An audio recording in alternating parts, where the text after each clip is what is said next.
The Senate will come to order.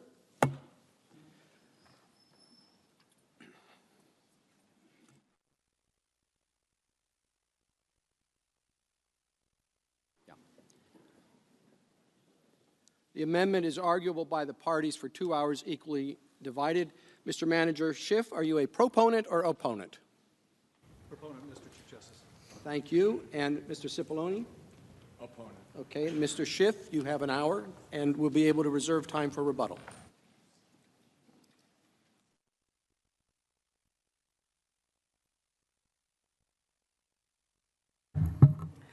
Chief Justice Roberts, Senators, Counsel for the White House. I am Val Demings from the state of Florida. The House managers strongly support the amendment to issue subpoena for documents to the State Department. As we explain, the first article of impeachment charges the president with using the power of his office to solicit and pressure Ukraine to announce investigations that everyone in this chamber knows to be bogus. The president didn't even care if an investigation was actually conducted, just that it was announced. Why? Because this was for his own personal and political benefit. The first article further charges that the president did so with corrupt motives, and that his use of power for personal gain harmed the national security of the United States. As the second article of impeachment charges, the president sought to conceal evidence of this conduct. He did so by ordering his entire administration, every office, every agency, every official, to defy every subpoena served in the House impeachment inquiry. No president in history has ever done anything like this. Many presidents have expressly acknowledged that they couldn't do anything like this. President Trump did not take these extreme steps to hide evidence of his innocence or to protect the institution of the presidency. As a career law enforcement officer, I have never seen anyone take such extreme steps to hide evidence allegedly proving his innocence. And I do not find that here today. The president is engaged in this cover-up because he is guilty, and he knows it. And he knows that the evidence he is concealing will only further demonstrate his culpability. Notwithstanding this effort to stonewall our inquiry, the House amassed powerful evidence of the president's high crimes and misdemeanors. 17 witnesses, 130 hours of testimony combined with the president's own admissions on phone calls and in public comments, confirmed and corroborated by hundreds of texts, emails, and documents. Much of that evidence came from patriotic, nonpartisan, decorated officials in the State Department. They are brave men and women who honored their obligations under the law and gave testimony required by congressional subpoena in the face of the president's taunts and insults. These officials described the president's campaign to induce and pressure Ukraine to announce political investigations, his use of $391 million of vital military aid, taxpayer money appropriated on a bipartisan basis by Congress as leverage to force Ukraine to comply, and his withholding of a meeting desperately sought by the newly elected President of Ukraine. This testimony was particularly compelling because the State Department is at the very center of President Trump's wrongdoing. We heard firsthand from diplomatic officials who saw up close and personal what was happening and who immediately sounded the alarms. Ambassador William Taylor, who returned to Ukraine in June of last year as acting ambassador, texted other State Department officials. I think it's crazy to withhold security assistance for help with a political campaign. Ambassador to the European Union, Gordon Sondland, who was delegated authority over Ukraine matters by none other than President Trump, testified, "We knew these investigations were important to the president, and we followed the president's orders." And David Holmes, a senior official at the U.S. Embassy in Kyiv, said it was made clear that some action on a Burisma Biden investigation was a condition for an Oval Office meeting. During their testimony, many of these State Department officials described specific documents, including text messages, emails, former diplomatic cables, and notes that would corroborate their testimony and shed additional light on President Trump's corrupt scheme.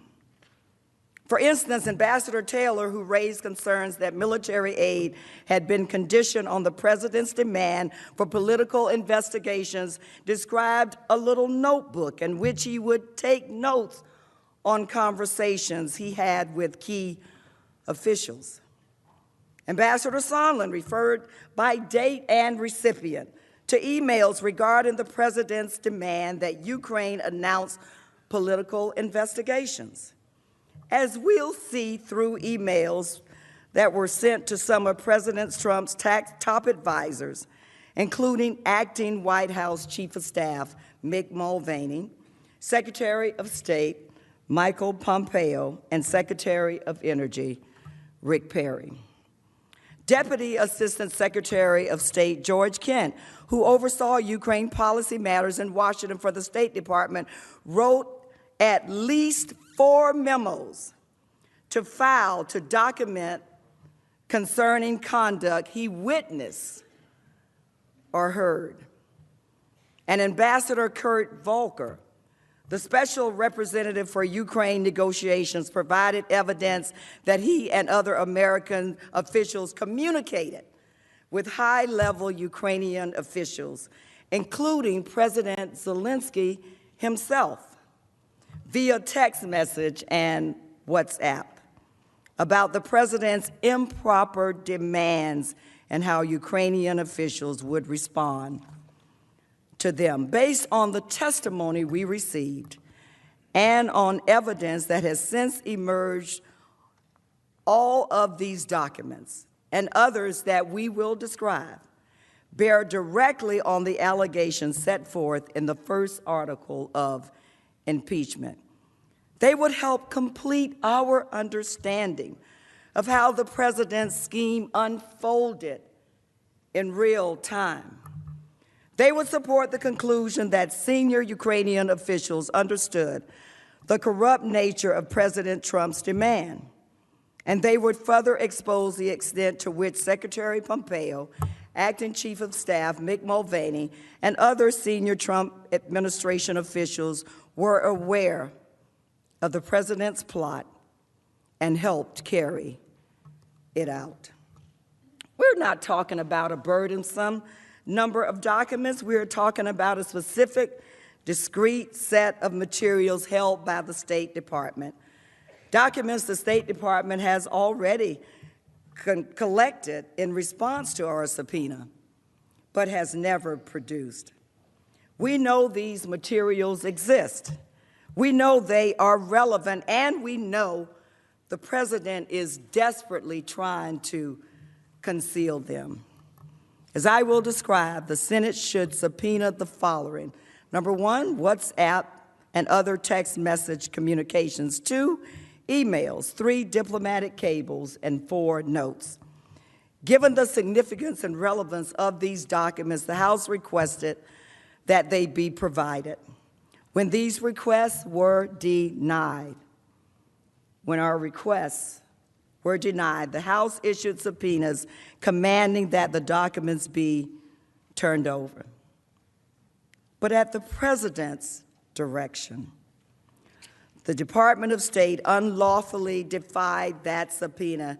And I stand here now, as I stand here now, the State Department has all these documents in its possession, but refuses, based on the President's order, to let them see the light of day.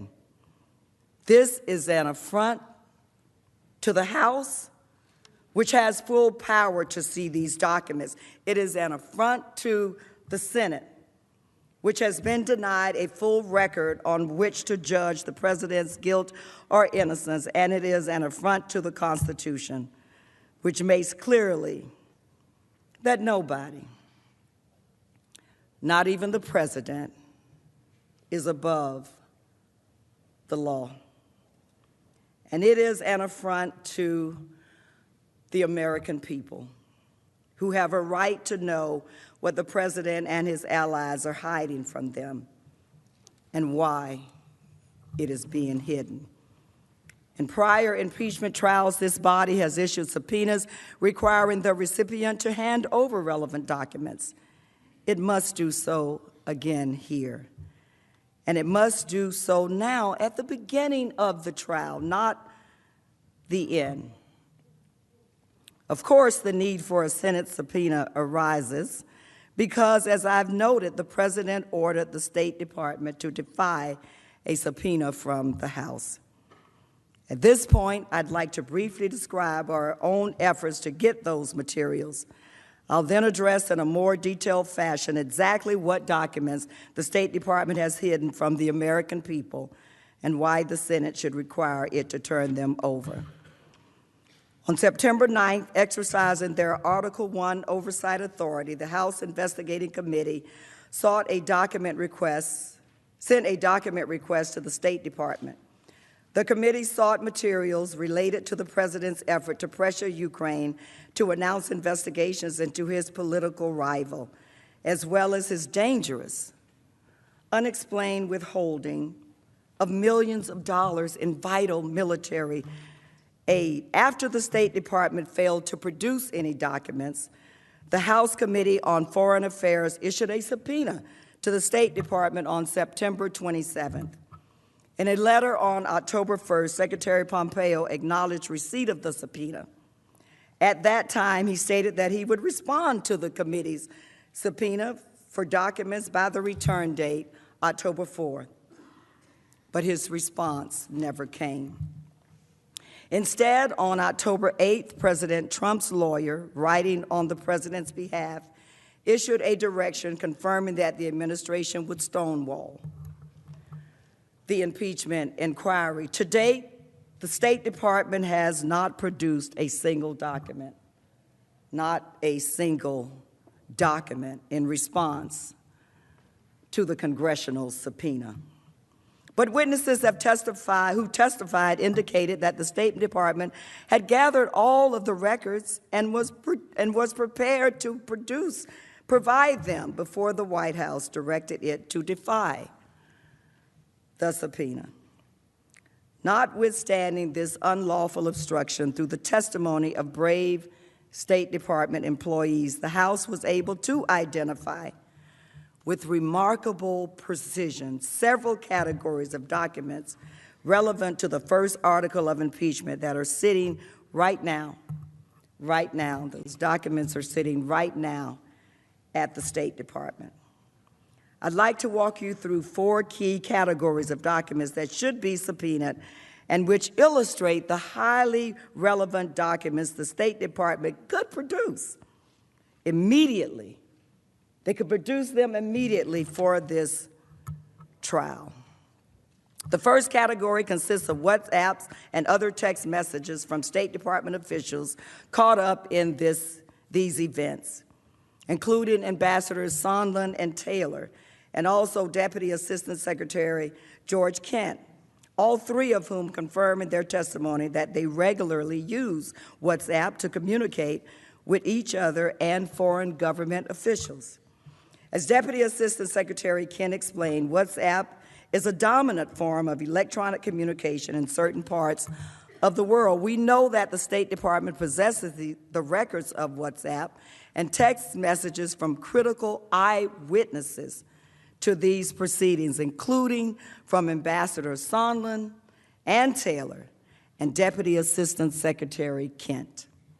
We know that the department is deliberately concealing these records at the direction of the President, and we know that they could contain highly relevant testimony about the President's plan to condition official presidential acts on the announcements of investigations for his own personal and political gain. We know this not only from testimony, but also because Ambassador Volker was able to provide us with a small but telling selection of his WhatsApp messages. Those records confirm with a full review of these texts and WhatsApp messages from relevant officials would help to paint a vivid, firsthand picture of statements, decisions, concerns, and beliefs held by important players of events unfolding in real time. For example, thanks to Ambassador Volker's messages, we know that Ambassador Sondland, a key player in the President's pressure campaign, who testified in the House about a quid pro quo arrangement, texted directly with the Ukrainian President Zelensky. This image, produced by Ambassador Volker, appears to be a screenshot of a text message that Ambassador Sondland exchanged with President Zelensky about plans for the White House visit, the very same visit that President Zelensky badly needed, and that President Trump later withheld as part of the quid pro quo described by Ambassador Sondland in his testimony. This body and the American people have a right to know what else Ambassador Sondland and President Zelensky said in this and other relevant exchanges about the White House meeting or about the military aid and the President's demand. But we don't know exactly what was conveyed and when. We don't know if President Trump directed the State Department to conceal these vital records. These are records that the State Department would have otherwise turned over if not for the President's direction and desire to cover up his wrongdoing. To get a sense of why texts and WhatsApp messages are so vital, just consider whether another piece of evidence we've gleaned from Ambassador Volker's partial production. On July 10th, at the White House meetings, at which Ambassador Sondland pressured Ukrainian officials to announce investigations of President Trump's political opponents, a Ukrainian governmental official texted Ambassador Volker, "I feel that the key for many things is Rudy, and I am ready to talk with him at any time." This is evidence that immediately following Ambassador Sondland's ultimatum, Ukrainian officials recognized that they needed to appease Rudy Giuliani by carrying out the investigations. Of course, Mr. Giuliani had publicly confirmed that he was not engaged in foreign policy, but it was instead advancing his client's, the President's, own personal interest. Further, in another text message exchange provided by Ambassador Volker, we see evidence that Ukraine understood President Trump's demands loud and clear. On the morning of July 25th, half an hour before the infamous call between President Trump and President Zelensky, Ambassador Volker wrote to a senior Ukrainian official heard from White House. Assuming President Z convinces Trump he will investigate, get to the bottom of what happened in 2016, we will nail down date for visit to Washington. Good luck. See you tomorrow. Kurt. Ambassador Sondland confirmed that this text accurately summarized the president's directive to him earlier that morning. After the phone call between President Trump and President Zelensky, the Ukrainian official responded pointedly. Phone call went well. He then discussed potential dates for a White House meeting. Then the very next day, Ambassador Volker wrote to Rudy Giuliani exactly the right messages as we discussed. These messages confirm Mr. Giuliani's central role, the premeditated nature of President Trump's solicitation of political investigation and the pressure campaign on Ukraine waged by Mr. Giuliani and senior officials at President Trump's direction. Again, this is just some of what we learned from Ambassador Volker's records. As you will see during this trial presentation, there were numerous WhatsApp messages in August, while Ambassadors Volker and Sondland and Mr. Giuliani were pressuring President Zelensky's top aide to issue a statement announcing the investigations that President Trump wanted. And Ambassador Taylor's text that you saw earlier about withholding the aid further reveals how much more material there likely is that relates to the articles of impeachment.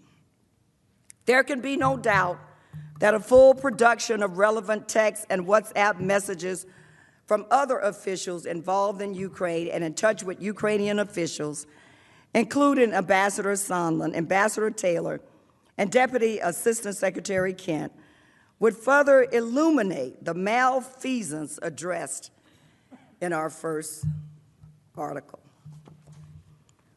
This leads to the second category of documents that the State Department is unlawfully withholding: emails involving key State Department officials concerning interactions with senior Ukrainian officials and relating to military aid, a White House meeting, and the president's demand for investigations into his rivals. For example, on July 19th, Ambassador Gordon Sondland spoke directly with President Zelensky about the upcoming July 25th call between President Trump and President Zelensky.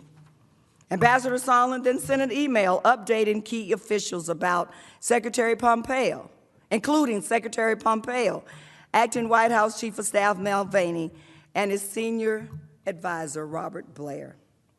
In this email, he noted that he prepared President Zelensky, who was willing to make the announcements of political investigations that President Trump desired. Secretary Perry and Mick Mulvaney then responded to Sondland, acknowledging they received the email and recommending to move forward with the phone call. That became the July 25 call between the presidents of the United States and Ukraine. We know all of this not because the State Department provided us with critical document, but instead because Ambassador Sondland provided us a reproduction of the email. In his public testimony, Ambassador Sondland quite correctly explained that this email demonstrated, quote, everyone was in the loop. Everyone was in the loop. It was no secret. Everyone was informed via email on July 19th, days before the presidential call. As I communicated to the team, I told President Zelensky in advance that assurances to run a fully transparent investigation and turn over every stone were necessary in his call with President Trump. Even viewed alone, this reproduced email is damning. It was sent shortly after Ambassador Sondland personally conveyed the president's demand for investigations to Ukrainians at the White House, leading several officials to sound alarms. It was sent just a few days before the July 25 call, where President Trump asked for a favor. And by itself, this email shows who was embroiled in President Trump's plan to pressure the Ukrainian president for his own political gain. But it's obvious that the full email chain and other related emails to this key time period would also be highly relevant. We don't have those emails because the State Department is hiding them at the direction of the president. The Senate should issue the proposed subpoena to ensure a complete record of these and other relevant emails. Any doubt that the State Department is concealing critical evidence from this body was resolved when the State Department was recently ordered to release documents, including emails pursuant to a lawsuit under the Freedom of Information Act. These documents are heavily redacted and are limited to a very narrow time period. But nevertheless, despite the heavy redactions, these highly limited glimpse into the State Department's secret record demonstrates that those records are full of information relevant to this trial. For example, several of these newly elected or released emails show multiple contacts between the State Department, including Secretary Pompeo and Mr. Giuliani throughout 2019. This is an important fact. Mr. Giuliani served as the president's point person in executing his corrupt scheme. Mr. Giuliani repeatedly emphasized that his role was to advance the president's personal agenda.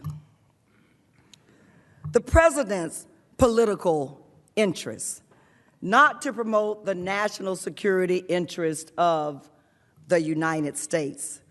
The fact that the president's private attorney was in contact at key junctures with the Secretary of State, whose senior officials were directed by the president to support Mr. Giuliani's efforts in Ukraine, is relevant, disturbing, and telling. For example, we know that on March 26, as Mr. Giuliani was pursuing the president's private agenda in Ukraine, and just 1 week after The Hill published an article featuring Mr. Giuliani's Ukraine conspiracy theories, Secretary Pompeo and Mr. Giuliani spoke directly on the phone. That same week, President Trump's former personal secretary was asked by Mr. Giuliani's assistant for a direct connection to Secretary Pompeo. Based on these records, it is also clear that Secretary Pompeo was already actively engaged with Mr. Giuliani in early spring of 2019. And it also appears that these efforts were backed by the White House, given the involvement of President Trump's personal secretary. This body and the American people need to see these emails and other files at the State Department, fleshing out these exchanges and the details surrounding Mr. Giuliani's communications with Secretary Pompeo. Moreover, based on call records lawfully obtained by the House from this period, we know that from March 24th to March 30th, Mr. Giuliani called the White House several times and also connected with an unidentified number numerous times. These records show that on March 27th, Mr. Giuliani placed a series of calls to the State Department switchboard, Secretary Pompeo's assistant, and the White House switchboard in quick succession, all within less than 30 minutes. Obtaining emails and other documents regarding the State Department's leadership's interaction with President Trump's private lawyer in this period, when Mr. Giuliani was actively orchestrating the pressure campaign in Ukraine related to the sham investigation into Vice President Biden and the 2016 election, would further clarify the president's involvement and direction at this key juncture in the formation of a plot to solicit foreign interference into our election. We also know, based on recently obtained documents, that Les Parmas, an associate of Rudy Giuliani, has assisted him in his representation of President Trump, that Giuliani likely spoke with Secretary Pompeo about Ukraine matters even earlier than previously understood. According to documents obtained from Mr. Parmas, Mr. Giuliani wrote in early February of 2019 that he apparently spoke with Secretary Pompeo about the removal of the U.S. ambassador in Ukraine, Marie Yovanovitch. Mr. Giuliani viewed her as an impediment to implementing the president's corrupt scheme and orchestrated a long-running smear campaign against her. Here's what Mr. Parmas said about this just last week. Do you believe that part of the motivation to get rid of Ambassador Yovanovitch, to get her out of post, was because she was in the way of this effort to get the government of Ukraine to announce investigations of Joe Biden? That was the only motivation. That was the only motivation. There was no other motivation.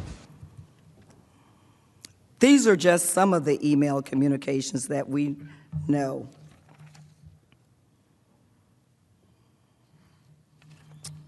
These are just some of the email communications that we know to exist, but there are undoubtedly more, including, for example, Ambassador Yovanovitch's requests for the State Department to issue a statement of support of her around the time that Mr. Giuliani was speaking directly with Secretary Pompeo.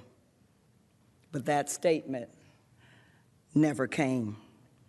The State Department has gathered these records and they are ready to be turned over, pursuant to a subpoena from the Senate.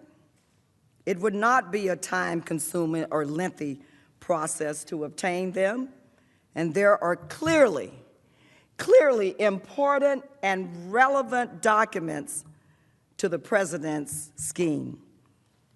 If we want the full and complete truth, then we need to see those emails.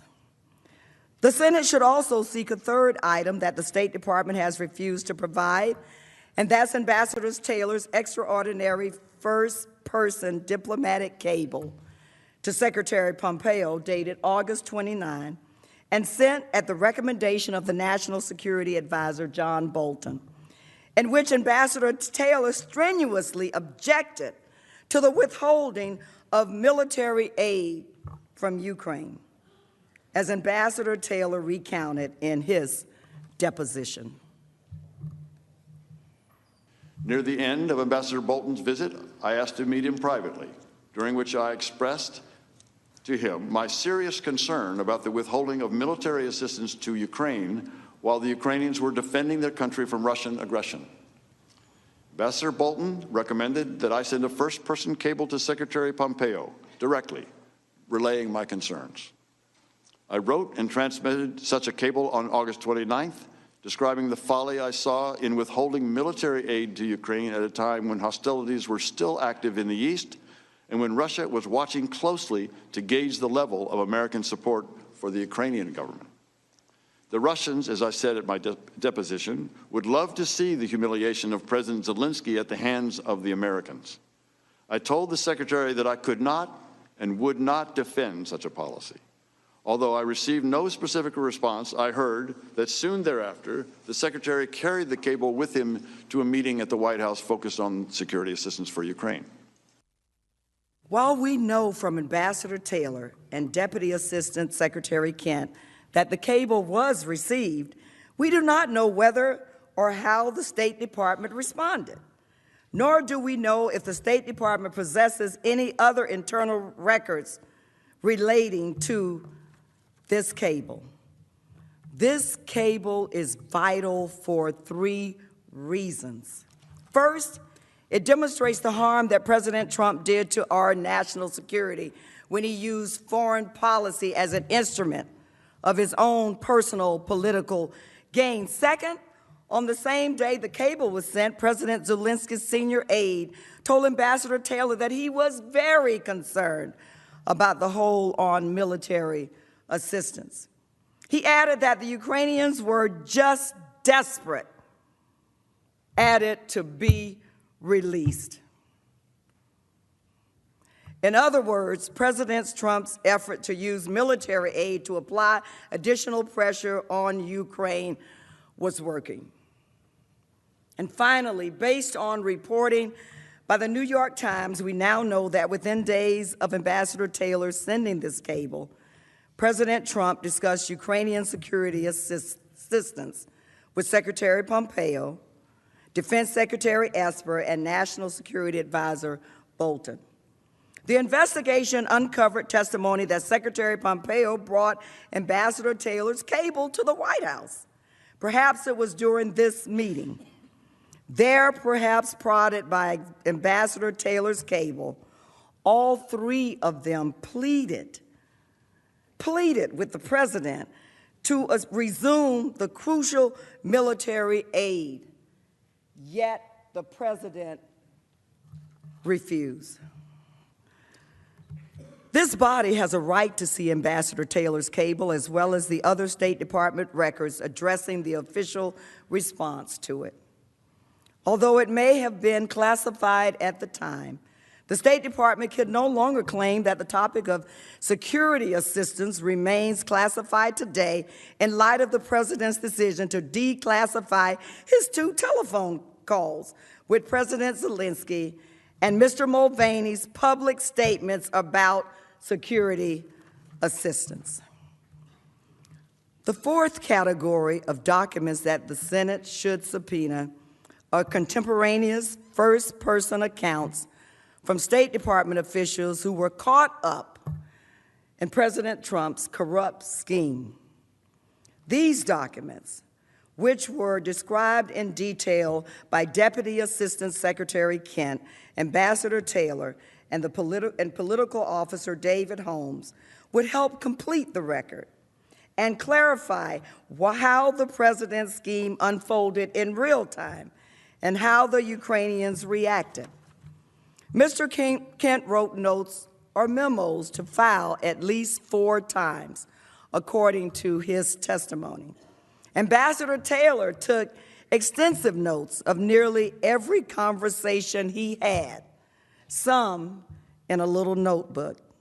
And David Holmes, the embassy official in Ukraine, was a consistent note-taker of important meetings with Ukrainian officials. Did you take notes of this conversation on September 1st with Ambassador Sondland? I did. And did you take notes related to most of the conversations, if not all of them, that you recited in your opening statement? All of them, Mr. Goldman. And you are aware, I presume, that the State Department has not provided those notes to the committee, is that right? I am aware. So we don't have the benefit of reviewing them to ask you these questions? Correct. I understand that they may be coming sooner or later. Well, we would welcome that. The State Department never produced those notes.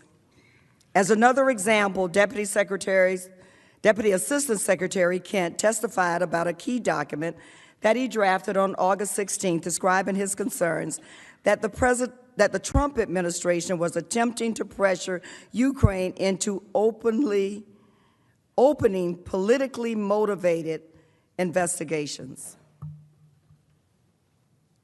I'd like to start with you, Mr. Kent.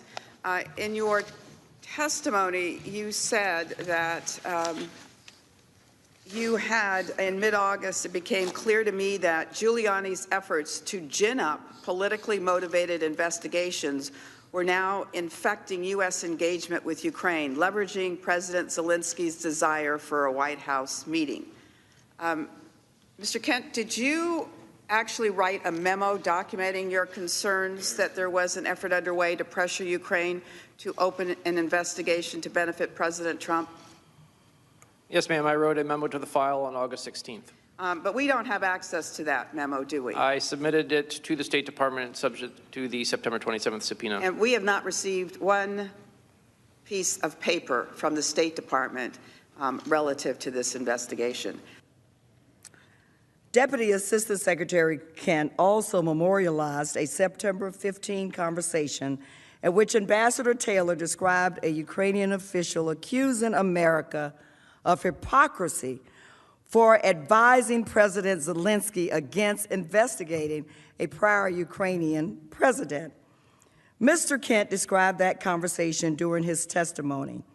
He said, but the more awkward part of the conversation came after Special Representative Volker made the point that the Ukrainians, who had opened their authorities under President Zelensky, had opened investigations of former President Poroshenko. He didn't think that was appropriate. And then Andrei Yermak said, what? You mean the type of investigations you're pushing for us to do on Biden and Clinton? The conversation makes clear the Ukrainian officials understood the corrupt nature of President Trump's requests and therefore doubted American credibility on anti-corruption measures. Records of these conversations and other notes and memoranda by senior American officials in Ukraine would flesh out and help complete the record for the first article of impeachment. They would tell the whole truth and to the American people and to this body. You should require the State Department to provide them. To summarize, the Senate should issue the subpoena proposed in the amendment requiring the State Department to turn over relevant texts and WhatsApp messages, emails, diplomatic cables, and notes. These documents bear directly on the trial of this body, the trial that this body is required by the Constitution to hold. They are immediately relevant to the first article of impeachment. Their existence has been attested to by credible witnesses in the House. And the only reason we don't already have them is that the President has ordered his administration, including Secretary Pompeo, to hide them. The President's lawyers may suggest that the House should have sought these materials in court or awaited further lawsuits under the Freedom of Information Act, aka FOIA lawsuits. Any such suggestion is meritless. To start, the Constitution has never been understood to require such lawsuits, which has never occurred. It's never occurred in any previous impeachment. Moreover, the President has repeatedly and strenuously argued that the House is not even allowed to file a suit to enforce its subpoenas. And in the Freedom of Information Act cases, the administration has only grudgingly and slowly produced an extremely small set of materials, but has insisted on applying heavy and dubious redactions. FOIA lawsuits filed by third parties cannot serve as a credible alternative to congressional oversight. In fact, it is still alarming that the administration has produced more documents pursuant to the Federal Office of Information Act lawsuits by private citizens and entities than congressional subpoenas. Finally, as we all know, litigation would take an extremely long time, likely years, not weeks or months, while the misconduct of this president requires immediate attention.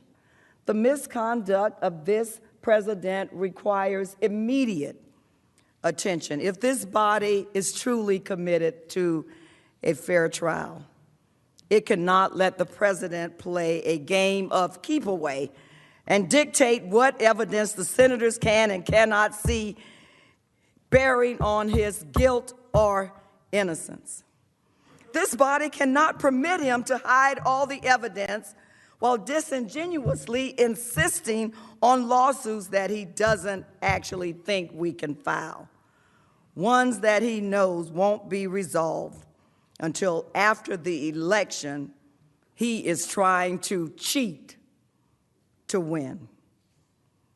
Instead, to honor your oaths to do impartial justice, we urge each senator to support a subpoena to the State Department.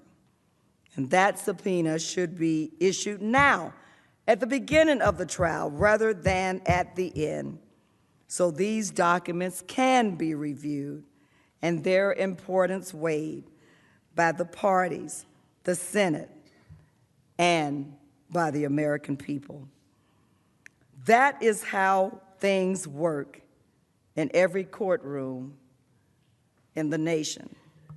And it is how they should work here, especially because the stakes, as you all know, are so high. The truth is there. Facts are stubborn things. The president is trying to hide it. This body should not surrender to his obstruction by refusing to demand a full record. That is why the House managers support this amendment. And Mr. Chief Justice, the House managers reserve the balance of our time. Mr. Cipollone. Thank you, Mr. Chief Justice. In the interest of time, I won't repeat all of the arguments that we've made already with respect to these motions. I would say one thing before I turn it over to my co-counsel. Mr. Schiff came here and said he's not asking you to do something he wouldn't do for himself. And the House manager said, we're not asking you to do our jobs for us. And Mr. Schiff came up here and he said, I call Ambassador Bolton. Remember Paul Harvey? It's time for the rest of the story. He didn't call him in the House. He didn't subpoena Ambassador Bolton in the House. I have a letter here from Ambassador Bolton's lawyer. He's the same lawyer that Charlie Kupperman hired. It's dated November 8th. He said, I write as counsel to Dr. Charles Kupperman and to Ambassador John Bolton in response to to the letter of November 5th from Chairman Schiff, Chairman Engel, and Acting Chair Maloney, the House chairs, withdrawing the subpoena to Dr. Kupperman. I mentioned that earlier. And to recent published reports announcing that the House chairs do not intend to issue a subpoena to Ambassador Bolton. He goes on and says, we are dismayed that the committees have chosen not to join us in seeking resolution from the judicial branch of this momentous constitutional question. And he ends the letter by saying, if the House chooses not to pursue through subpoena the testimony of Dr. Kupperman and Ambassador Bolton, let the record be clear. That is the House's decision, and they made that decision. They never subpoenaed Ambassador Bolton. They didn't try to call him in the House, and they withdrew the subpoena for Charles Kupperman before the judge could rule, and they asked that the case be mooted. And now they come here and they ask you to issue a subpoena for John Bolton. It's not right. I yield the remainder of my time to Mr. Sekulow. Mr. Chief Justice, members of the Senate, the manager said facts are a stubborn thing. Let me give you some facts. It's from the transcripts. Ambassador Sondland actually testified unequivocally that the president did not tie aid to investigations. Instead, that he acknowledged any leak he had suggested was based entirely on his own speculation, unconnected to any conversation with the president. Here's the question. What about the aid? Ambassador Volker says that they were tied, that the aid was not tied. Answer. I didn't say that they were conclusively tied either. I said I was presuming it. Question. Okay. And so the president never told you they were tied. Answer. That is correct. Question. So your testimony and Ambassador Volker's testimony is consistent, and the president did not tie investigations, aid to investigations. Answer. That is correct. Ambassador Sondland also testified that he asked President Trump directly about these issues, and the president explicitly told them that he did not want anything from Ukraine. I want nothing. I want nothing. I want no quid pro quo. Tell Zelensky to do the right thing. Similar comments were made to Senator Johnson. Those are the facts. Stubborn, but that's the facts. No one is above the law. Here's the law. As every member of Congress knows, undoubtedly aware, separate from even state secret privileges is the presidential communication executive privilege to communications and performance of a president's responsibilities. The presidential communication privilege has constitutional origins. Courts have recognized a great public interest in preserving the confidentiality of conversations that take place in the president's performance of his official duties, because such confidentiality is needed to protect the effectiveness of the executive decision-making process. In Ray Seal cases, that was decided in the District of Columbia Court of Appeals. The Supreme Court found such a privilege necessary to guarantee the candor of presidential advisors and to provide a president and those who assist him with freedom to explore alternatives in the process of ultimately shaping policies and making decisions, and to do so in a way many would be unwilling to express except in private. For these reasons, presidential conversations are presumptively privileged. There's something else about this privilege. Communications made by presidential advisors, again, quoting courts, and by the way, lawyer lawsuits,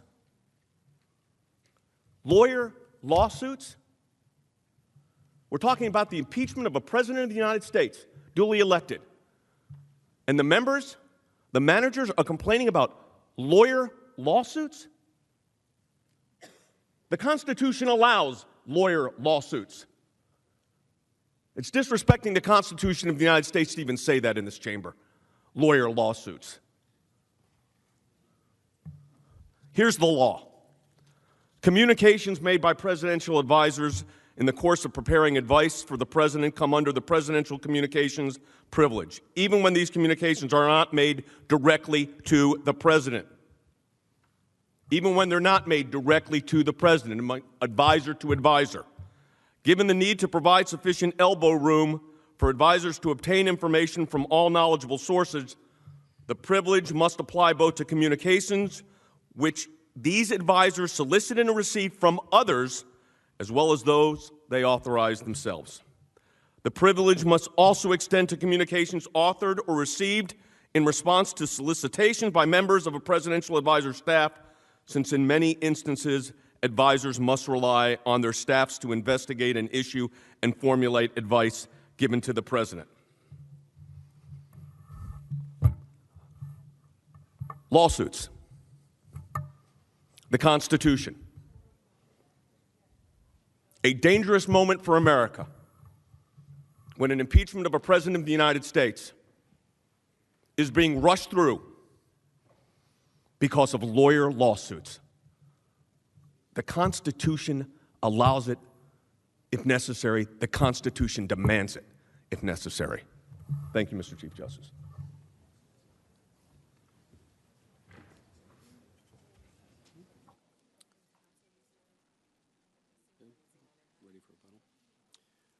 Mrs. Demings, you have 13 minutes for rebuttal. Mr. Schiff.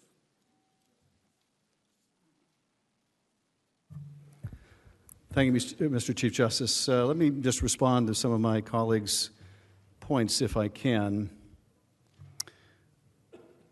First, counsel said, well, the House would like to call John Bolton, but the House did not seek his testimony during its investigation. Well, first of all, we did. We invited John Bolton to testify, and you know what he told us? I'm not coming, and if you subpoena me, I will sue you. That was his answer, I will sue you. Mr. Bolton is represented by the same lawyer who represents Dr. Kupperman, who actually did sue us when he was subpoenaed. So we knew that John Bolton would make good on that threat. Now, Mr. Sekulow says something about lawyer lawsuits. Now, I have to confess I wasn't completely following the argument, but something about lawyer lawsuits, that we're against lawyer lawsuits. Well, I don't know what that means, but I can tell you this. The Trump Justice Department is in court in that case and in other cases arguing Congress cannot go to court to enforce its subpoenas. So when they say something about lawyer lawsuits and they say there's nothing wrong with the House suing to get these witnesses to show up and they should have sued to get them to show up, their own other lawyers are in court saying the House has no such right. They're in court saying you can't have lawyer lawsuits. So that argument cannot be made in both directions. What's more, in the Kupperman litigation, in the McGahn litigation, which tested the same bogus theory of absolute immunity, in that lawsuit, once again involving the president's lawyer, Don McGahn, the one who was told to fire the special counsel and then to lie about it, that lawsuit, to get his testimony. Judge Jackson ruled on that very recently when they made the same bogus claim, he's absolutely immune from showing up. And the judge says that's nonsense. There's no support for that, none in the Constitution, none in the case law, that is made out of whole cloth. But you know, the judge said something more that was very interesting. Because what we urge John Bolton's lawyer is, you don't need to file a lawsuit. Dr. Kupperman, you don't need to file a lawsuit. There's one already filed involving Don McGahn that's about to be decided. So unless your real purpose here is delay, unless your real purpose here is to avoid testimony and you just wish to give the impression of a willingness to come forward, you just want to have the court's blessing, if that's really true, agree to be bound by the McGahn decision. Well, of course they were not willing, because they didn't want to testify.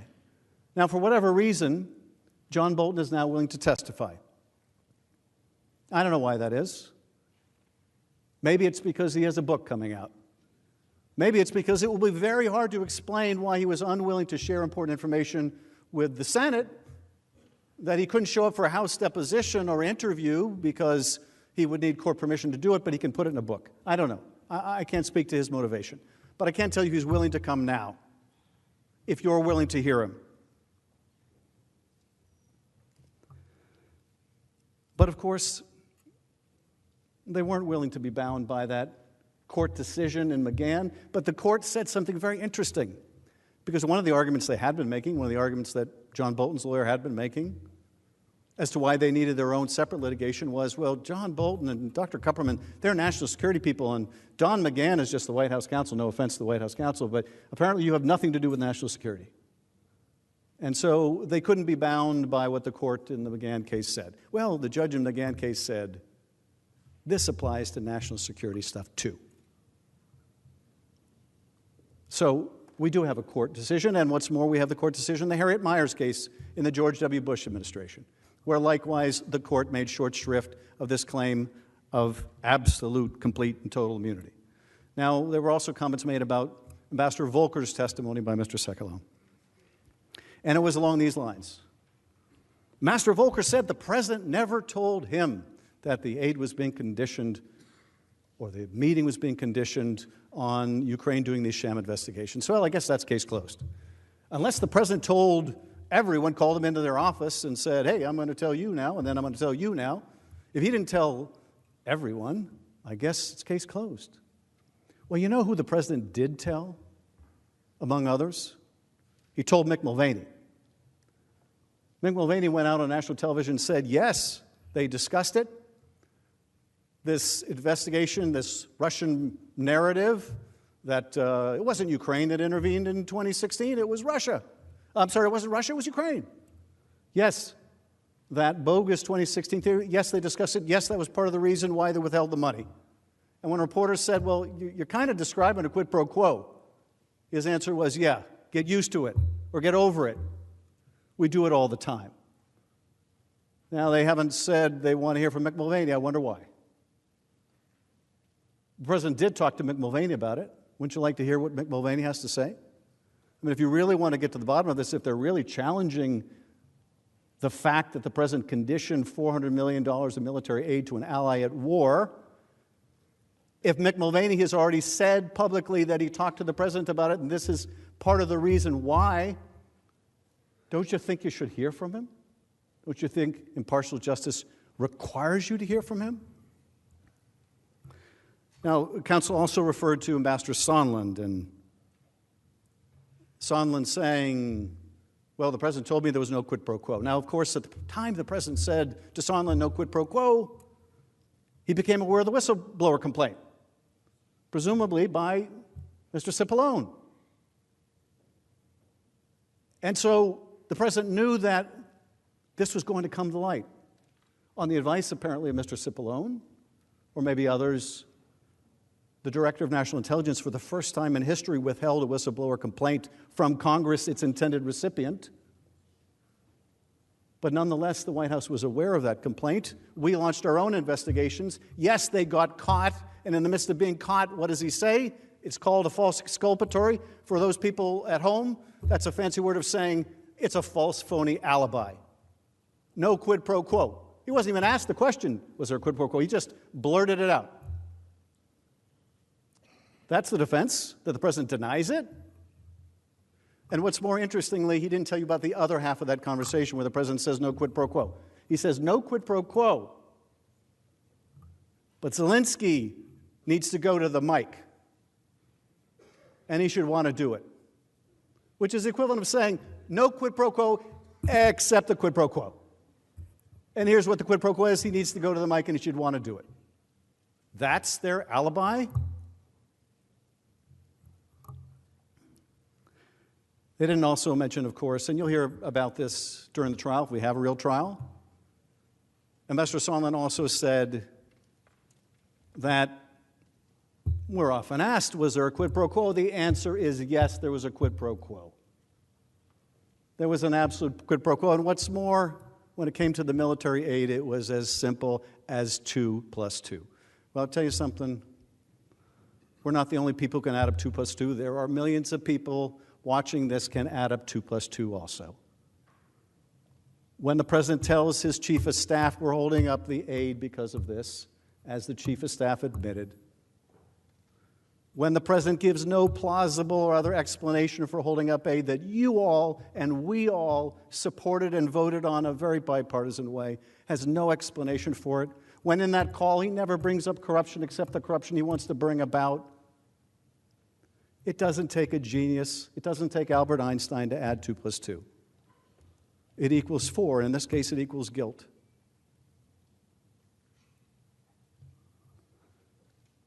Now, you're going to have 16 hours to ask questions. You're going to have 16 hours. That's a long time to ask questions. Wouldn't you like to be able to ask about the documents in that 16 hours? Would you like to be able to say, counsel for the president, what did Mick Mulvaney mean when he emailed so-and-so and said such and such? What's your explanation for that? Because that seems to be pretty damning evidence of exactly what the House is saying here. What's your explanation of that, Mr. Sekulow? What's your explanation? Wouldn't you like to be able to ask about the documents? Or ask the House, Mr. Schiff, what about this text message?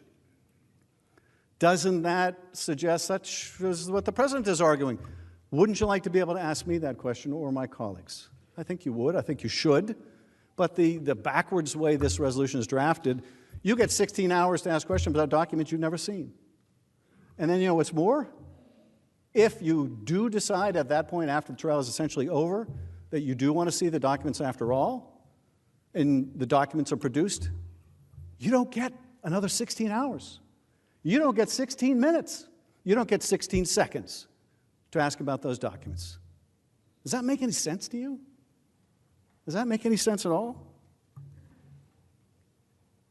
I'll tell you something I'd like to know that may be in the documents. You hear more about the three amigos. My colleagues mentioned two of the three amigos, Amigo Volker and Amigo Sondland. These are two of the three people that the president put in charge of Ukraine policy.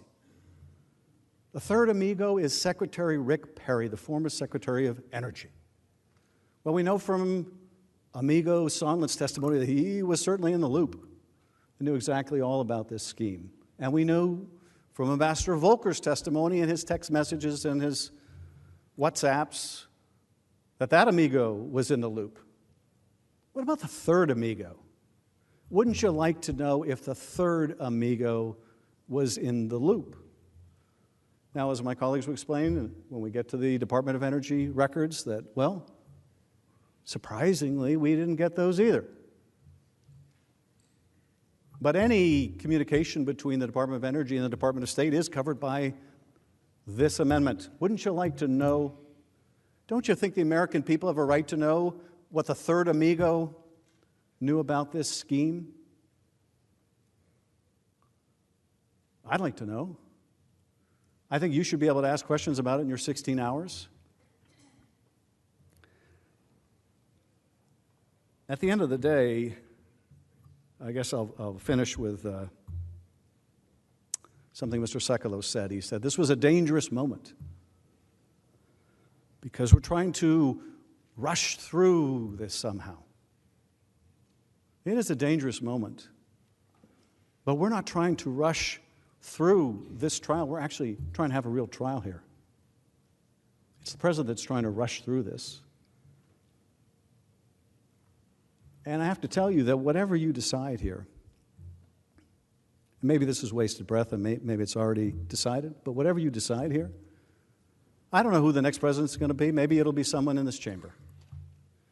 But I guarantee you this, whoever that next president is, whether they did something right or they did something wrong, there's going to come a time where you in this body are going to want to subpoena that president and that administration. You're going to want to get to the bottom of serious allegations. Are you prepared to say that that president can simply say, I'm going to fight all subpoenas? Are you prepared to say and accept that president saying, I have absolute immunity. You want me to come testify? Senator, you want me to come and testify? No. I have absolute immunity. You can subpoena me all you like. I'll see you in court.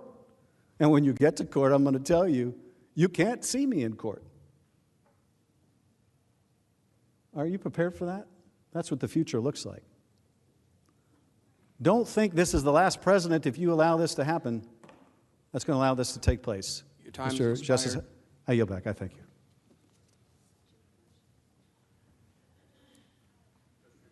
The majority leader is recognized. To table the amendment The question is on the motion to table. and ask for the yeas and nays. Is there a sufficient second? There is. The clerk will call the roll. Mr. Alexander. Aye. Ms. Baldwin. No. Mr. Barrasso. Aye. Mr. Bennett. No. Mrs. Blackburn. Aye. Mr. Blumenthal. No. Mr. Blunt. Aye. Mr. Booker. No. Mr. Bozeman. Mr. Braun. Mr. Brown. Mr. Burr. Ms. Cantwell. Mrs. Capito. Mr. Cardin. Mr. Carper. Mr. Casey. Mr. Cassidy.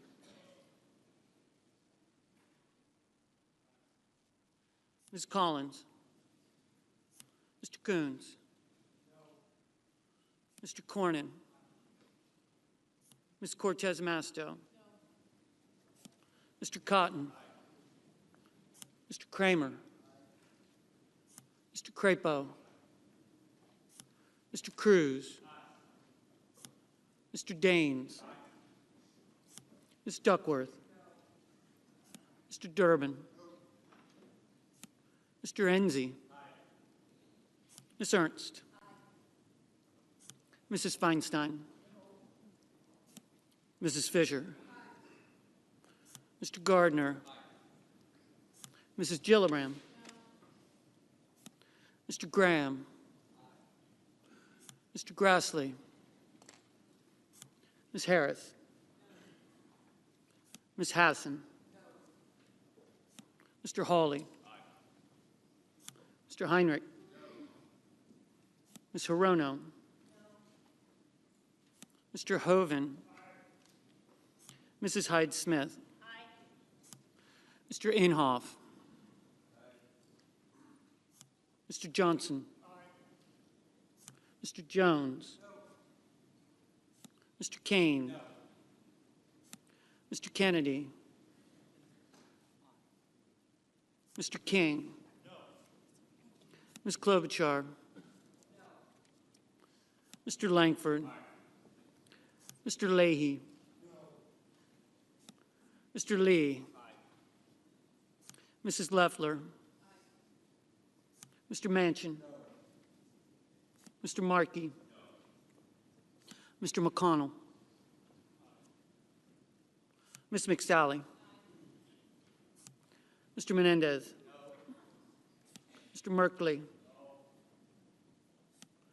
Mr. Moran. Ms. Murkowski. Mr. Murphy. Mrs. Murray. Mr. Paul. Mr. Perdue. Mr. Peters. Mr. Portman. Mr. Reed. Mr. Risch. Mr. Roberts. Mr. Romney. Ms. Rosen. Mr. Rounds. Mr. Rubio. Mr. Sanders. Mr. Sass. Mr. Schatz. Mr. Schumer. Mr. Scott of Florida. Mr. Scott of South Carolina. Mrs. Shaheen. Mr. Shelby. Ms. Sinema. Ms. Smith. Ms. Stabenow. Mr. Sullivan. Mr. Tester. Mr. Thune. Mr. Tillis. Mr. Toomey. Mr. Udall. Mr. Van Hollen. Mr. Warner. Ms. Warren. Mr. Whitehouse. Mr. Wicker. Mr. Wyden. Mr. Young.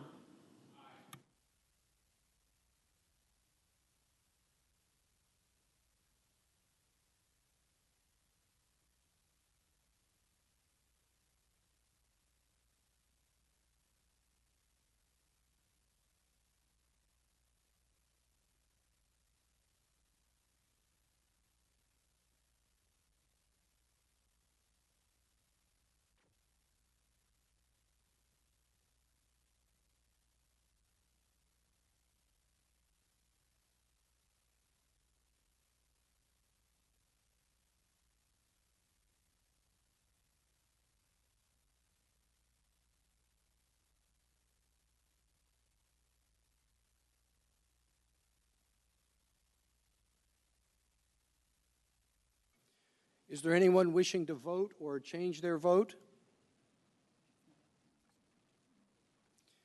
If not, the yeas are 53, the nays 47. The motion to table is agreed to.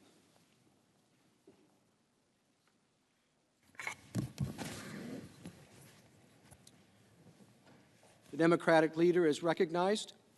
Mr. Chief Justice, I send an amendment to the desk to subpoena certain office and management and budget documents, and I ask that it be read.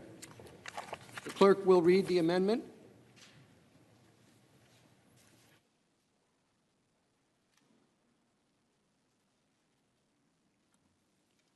The senator from New York, Mr. Schumer, proposes an amendment number 1286. At the appropriate place in the resolving clause, insert the following section: notwithstanding any other provision of this resolution pursuant to Rules 5 and 6 of the Rules of Procedure and Practice in the Senate when sitting on impeachment trials, 1, the Chief Justice of the United States, through the Secretary of the Senate, shall issue a subpoena to the acting director of the Office of Management and Budget, commanding him to produce for the time period from January 1st, 2019 to the present all documents, communications, and other records within the possession, custody, or control of the Office of Management and Budget, referring or relating to A, the actual or potential suspension, withholding, delaying, freezing, or releasing of United States foreign assistance, military assistance, or security assistance of any kind to Ukraine, including but not limited to the Ukraine Security Assistance Initiative, referred to in this section as USAI, and foreign military financing, referred to in this section as FMF, including but not limited to 1, communications among, between, or referring to Director Michael John Mick Mulvaney, Assistant to the President Robert Blair, Acting Director Russell Vaught, Associate Director Michael Duffy, or any other Office of Management and Budget employee. 2, communications related to requests by President Trump for information about Ukraine's security or military assistance and responses to those requests. 3, communications related to concerns raised by any Office of Management and Budget employee related to the legality of any hold on foreign assistance, military assistance, or security assistance to Ukraine.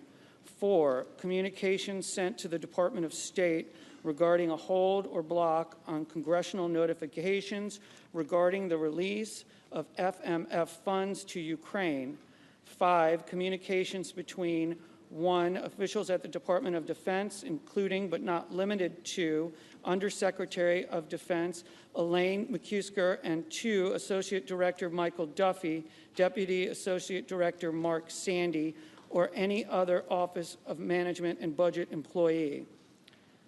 6, all draft and final versions of the August 7, 2019 memorandum prepared by the National Security Division, International Affairs Division, and Office of General Counsel of the Office of Management and Budget about the release of foreign assistance, security assistance, or security assistance to Ukraine.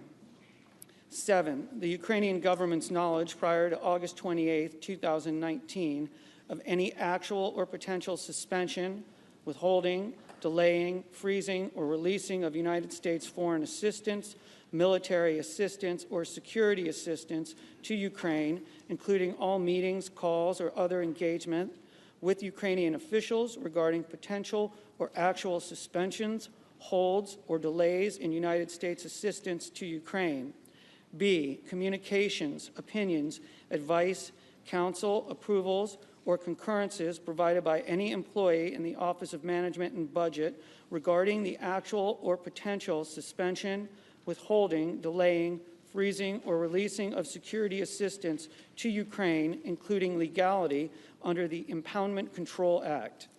C, Associate Director Michael Duffy taking over duties related to apportionments of USAI, FMF from Deputy Associate Director Mark Sandy or any other Office of Management and Budget employee. D, all meetings related to the security assistance to Ukraine, including but not limited to interagency meetings on July 18th, 2019, July 23rd, 2019, July 26, 2019, and July 31st, 2019, including any directions provided to staff participating in those meetings and any readouts from those meetings. E, the decision announced on or about September 11, 2019, to release appropriated foreign assistance, military assistance, or security assistance to Ukraine, including but not limited to any notes, memoranda, documentation, or correspondence related to the decision. F, all draft and final versions of talking points related to the withholding or release of foreign assistance, military assistance, or security assistance to Ukraine, including communications with the Department of Defense related to concerns about the accuracy of the talking points, and G, all meetings and calls between President Trump and the President of Ukraine, including documents, communications, and other records related to the scheduling of, preparation for, and follow-up from the President's April 21st and July 25th, 2019 telephone calls, as well as the President's September 25th, 2019 meeting with the President of Ukraine in New York, and 2, the Sergeant at Arms is authorized to utilize the services of the Deputy Sergeant at Arms or any other employee of the Senate in serving the subpoena authorized to be issued by this section. Mr. Chief Justice. The Majority Leader is recognized. First, a scheduling note. As the parties are ready to debate this amendment, I suggest we go ahead, get through the debate, and vote before we take a 30-minute recess for dinner. And I would remind everyone that I'll be moving to table the amendment, and it's also important to remember that both evidence and witnesses are addressed in the underlying resolution.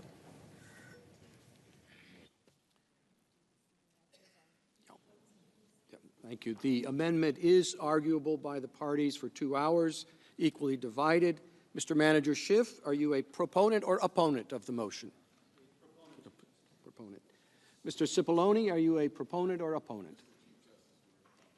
Then, Mr. Schiff, your side will proceed first, and you will be able to reserve time for rebuttal. Thank you. Before I begin, Mr. Chief Justice, the House managers will reserve the balance of our time to respond to the counsel for the President. Mr. Chief Justice, Senators, counsel for the President, and the American people, I am Jason Crow from the great state of Colorado. The House managers strongly support this amendment to subpoena key documents from the Office of Management and Budget, or OMB. These documents go directly to one of President Trump's abuses of power, his decision to withhold vital military aid from a strategic partner that's at war to benefit his own personal re-election campaign. But why should that matter? Why should anybody care? Why should I care? Before I was a member of Congress, I was an American soldier, serving in Iraq and Afghanistan. And although some years have passed since that time, there are still some memories that are seared in my brain. One of those memories was scavenging scrap metal on the streets of Baghdad in the summer of 2003 that we had to bolt onto the side of our trucks because we had no armor to protect against roadside bombs. So when we talk about troops not getting the equipment that they need when they need it, it's personal to me. To be clear, here we are talking of $391 million of taxpayer money intended to protect our national security by helping our strategic partner, Ukraine, fight against Vladimir Putin's Russia, an adversary of the United States. But the president could not carry out this scheme alone. He needed a lot of people to help him. And that's why we know as much about it as we do today. But there is much more to know. And that's what trials are for, to get the full picture. We know there's more because President Trump needed the Office of Management and Budget to figure out how to stop what should have been a routine release of funds mandated by Congress. A release of funds that was already underway. But the people in this chamber don't need me to tell you that, because 87 of you in this room voted for those vital funds to support our partner, Ukraine. Witnesses before the House testified extensively about OMB's involvement in carrying out the hold. It was OMB that relayed the president's instructions and implemented the hold. And it was OMB that scrambled to justify the freeze. OMB has key documents that President Trump has refused to turn over to Congress. It is time to subpoena those documents. These documents would provide insight into critical aspects of the military aid hold. They would show the decision-making process and motivations behind President Trump's freeze. They would reveal the concerns expressed by career OMB officials, including lawyers, that the hold was violating the law. They would expose the lengths to which OMB went to justify the president's hold. They would reveal concerns about the impact of the freeze on Ukraine and U.S. national security. And they would show that senior officials repeatedly attempted to convince President Trump to release the hold.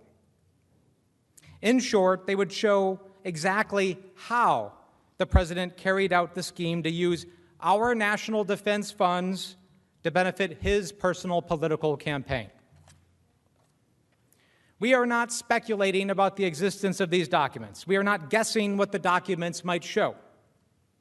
During the course of the investigation in the House, witnesses who testified before the committees identified multiple documents directly relevant to the impeachment inquiry that OMB continues to hold to this day. We know these documents exist, and we know that the only reason we do not have them is because the president directed OMB not to produce them, because he knows what they would show. To demonstrate the significance of the OMB documents and the value they would provide in this trial, I would like to walk you through some of what we know exists, but which the Trump administration has refused to turn over. As we have discussed, the Trump administration has refused to turn over any documents to the House in response to multiple subpoenas and requests. Based on what is known from the testimony and the few documents that have been obtained through public reporting and lawsuits, it's clear that the president is trying to hide this evidence because he is afraid of what it would show. The documents offer stark examples of the chaos and confusion that the president's scheme set off across our government, and they make clear the importance of the documents that are still being concealed by the president. We know that OMB has documents that reveal that as early as June, the president was considering holding military aid for Ukraine. The president began questioning military aid to Ukraine after Congress appropriated and authorized the money. $250 million in DOD funds and $141 million in State Department funds. This funding had wide bipartisan support because, as many witnesses testified, providing military aid to Ukraine to defend itself against Russian aggression also benefits our own national security. Importantly, the President's questions came weeks after the Department of Defense already certified that Ukraine had undertaken the anti-corruption reforms and other measures mandated by Congress as a condition for receiving that aid. So there is a process for making sure that the funds make it to the right place and to the right people, a process that has been followed every year that we have been providing that security assistance to Ukraine, including the first 2 years under the Trump administration. Nonetheless, the President's questions came days after DOD issued a press release on June 18th announcing it would provide its $250 million portion of the taxpayer-funded military aid to Ukraine. According to public reporting, the day after DOD's press release, a White House official named Robert Blair called OMB's acting director, Russell Vought, to talk about the military aid to Ukraine. According to public reports, Mr. Blair told Vought, quote, "We need to hold it up." OMB has refused to produce any documents related to this conversation. The Senate can get them by passing the amendment and issuing a subpoena. But there's more. The same day Blair told Vought to hold up the aid, Michael Duffy, a political appointee at OMB who reports to Vought, emailed Deputy Undersecretary of Defense Elaine McCusker and told her that the President had questions about the aid.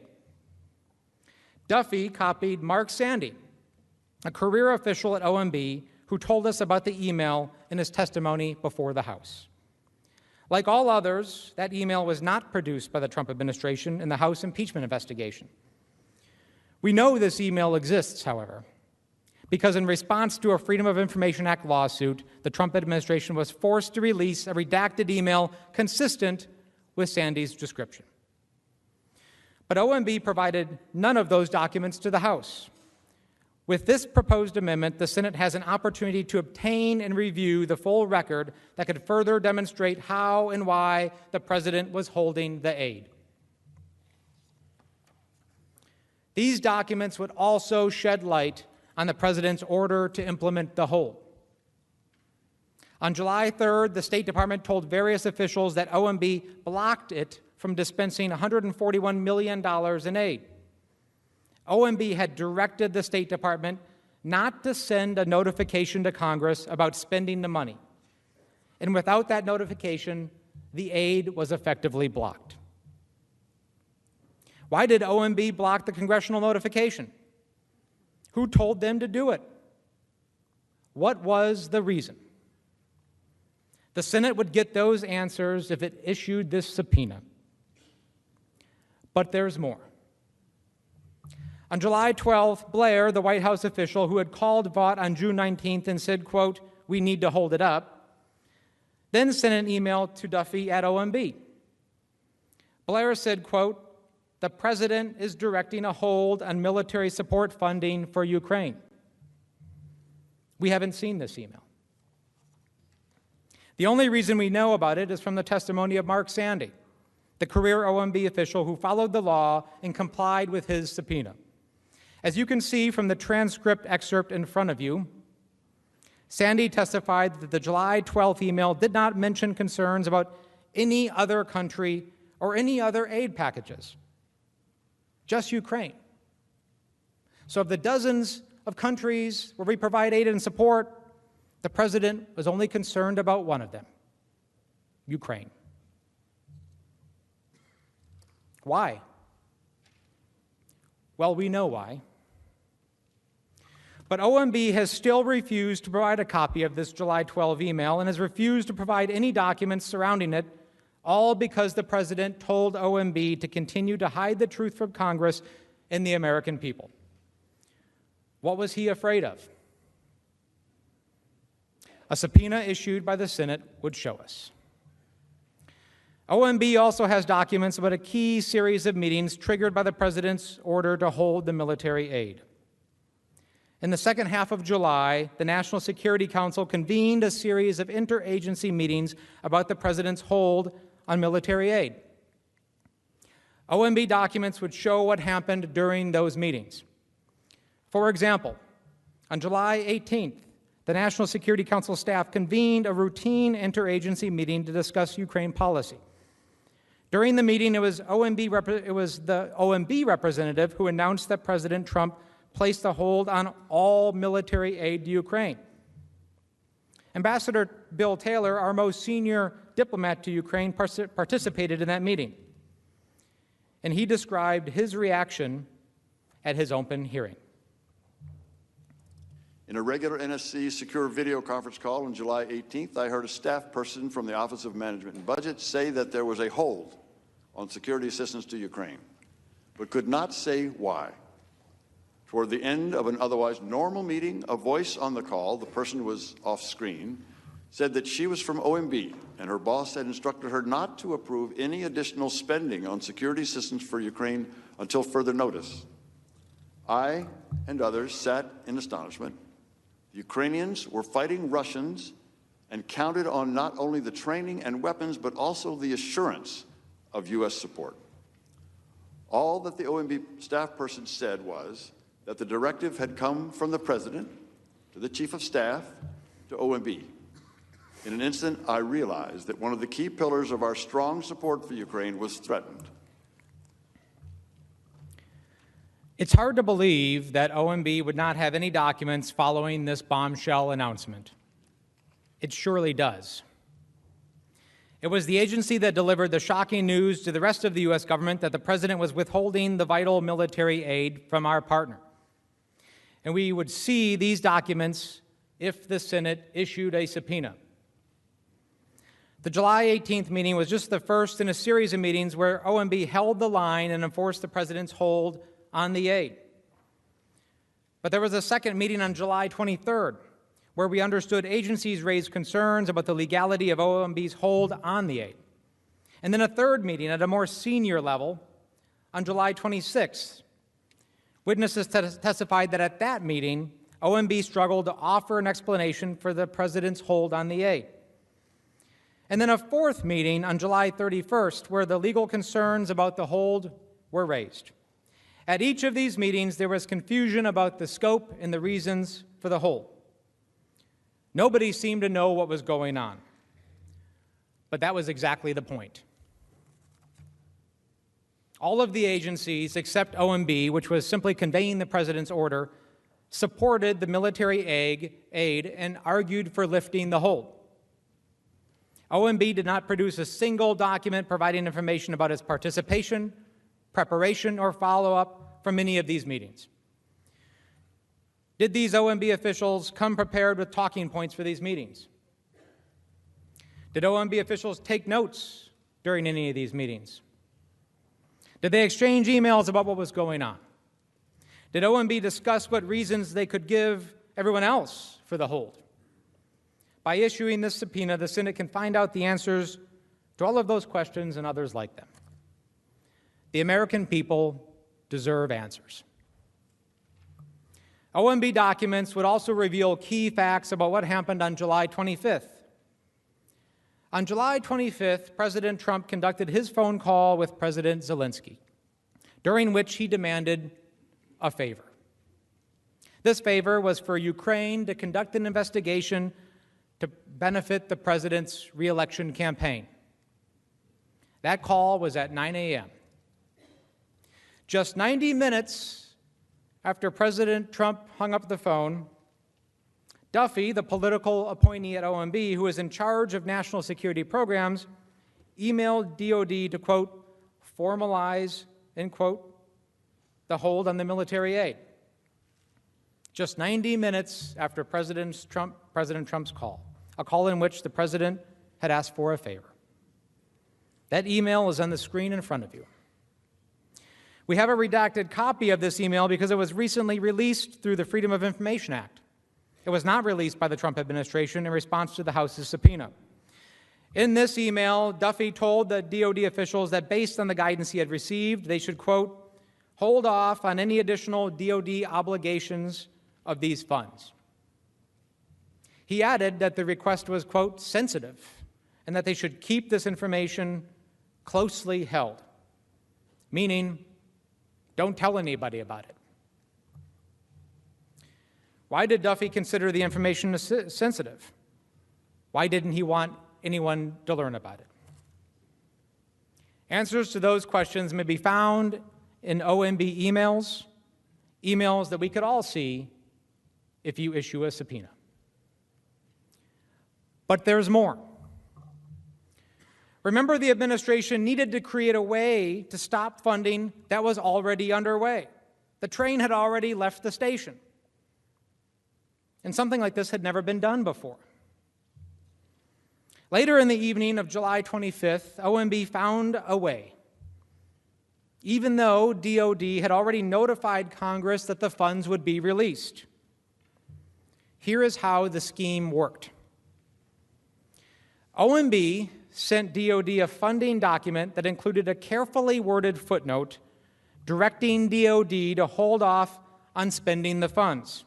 Quote, to allow for an interagency process to determine the best use, end quote. Remember that language. To allow for an interagency process to determine the best use. Let me explain that. The footnote stated that this, quote, brief pause would not prevent DOD from spending the money by the end of the fiscal year, which was coming up on September 30th. OMB had to do this because it knew that not spending the money was illegal. And they knew that DOD would be worried about that. And they were right. DOD was worried about it. Mr. Sandy testified that in his 12 years of experience at OMB, he could not recall anything like this ever happening before. The drafting of this unusual funding document and the issuance of the document must have generated a significant amount of email traffic, memos, and other documentation at OMB. Memos, email traffic, and documentation that we would all see if the Senate issued a subpoena. So what was the result from the series of events on July 25th? Where was Mr. Duffy's guidance to implement the hold coming from? Why was the request sensitive? What was the connection between OMB's direction to DOD and the call President Trump had with President Zelensky just 90 minutes before? Did agency officials communicate about the questions coming from Ukrainian officials? The American people deserve answers. A subpoena would provide those answers. OMB documents also would reveal information about the decision to have a political appointee take over Ukraine funding responsibility. The tensions and chaos surrounding the freeze escalated at the end of July when Duffy, a political appointee at OMB, with no relevant experience in funding approvals, took authority for releasing military aid to Ukraine away from Sandy, a career OMB official. Sandy could think of no other example of a political appointee taking on this responsibility. Sandy was given no reason other than that Mr. Duffy wanted to be, quote, more involved in daily operations, end quote. During his deposition, Sandy confirmed that he was removed from the funding approval process after he had raised concerns to Duffy about whether the hold was legal under the Impoundment Control Act. Needless to say, OMB has refused to turn over any documents or communications involving that decision to replace Mr. Sandy. Why did Duffy, a political appointee with no relevant experience in this area, take over responsibility for Ukraine funding approval? Was the White House involved in that decision? Was Sandy removed because he had expressed concerns about the legality of the hold? By August 7th, people in our government were worried. And when people in the government get worried, sometimes what they do is they draft memos. Because when they're concerned about getting caught up in something that doesn't seem right, they don't want to be a part of it. So on that day, Mark Sandy and other colleagues at OMB drafted and sent a memo about Ukraine military aid to Acting Director Vaught. According to Sandy, the memo advocated for the release of the funds. It said that the military aid was consistent with American national security interests. It would help to oppose Russian aggression, and it was backed by strong bipartisan support. But President Trump did not lift the hold. Over the next several weeks, OMB continued to issue funding documents that kept kicking the can down the road, supposedly to allow for more of this, quote, interagency process, while inserting those footnotes throughout the apportionment documents stating that the delay wouldn't affect the funding. But here's the really shocking part. There was no interagency process. They made it up. It had ended months before.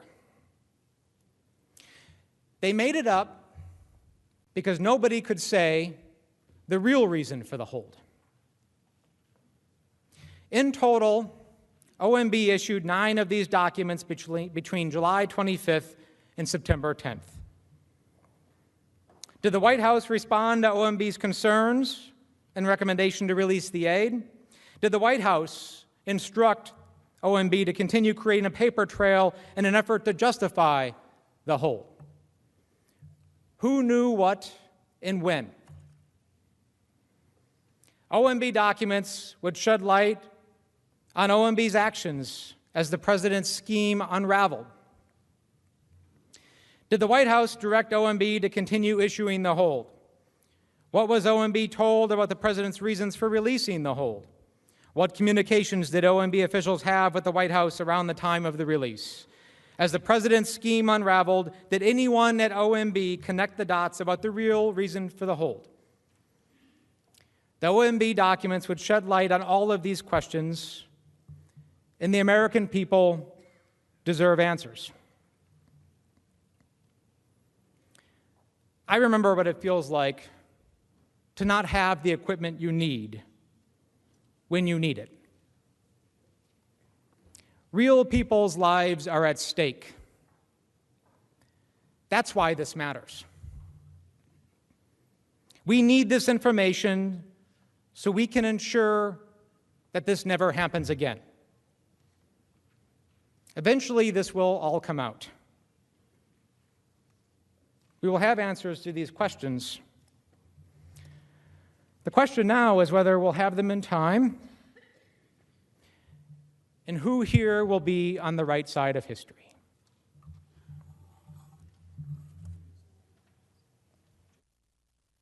Mr. Sekulow? Mr. Chief Justice, the House managers reserve the balance of our time for an opportunity to respond to the President's argument. Thank you.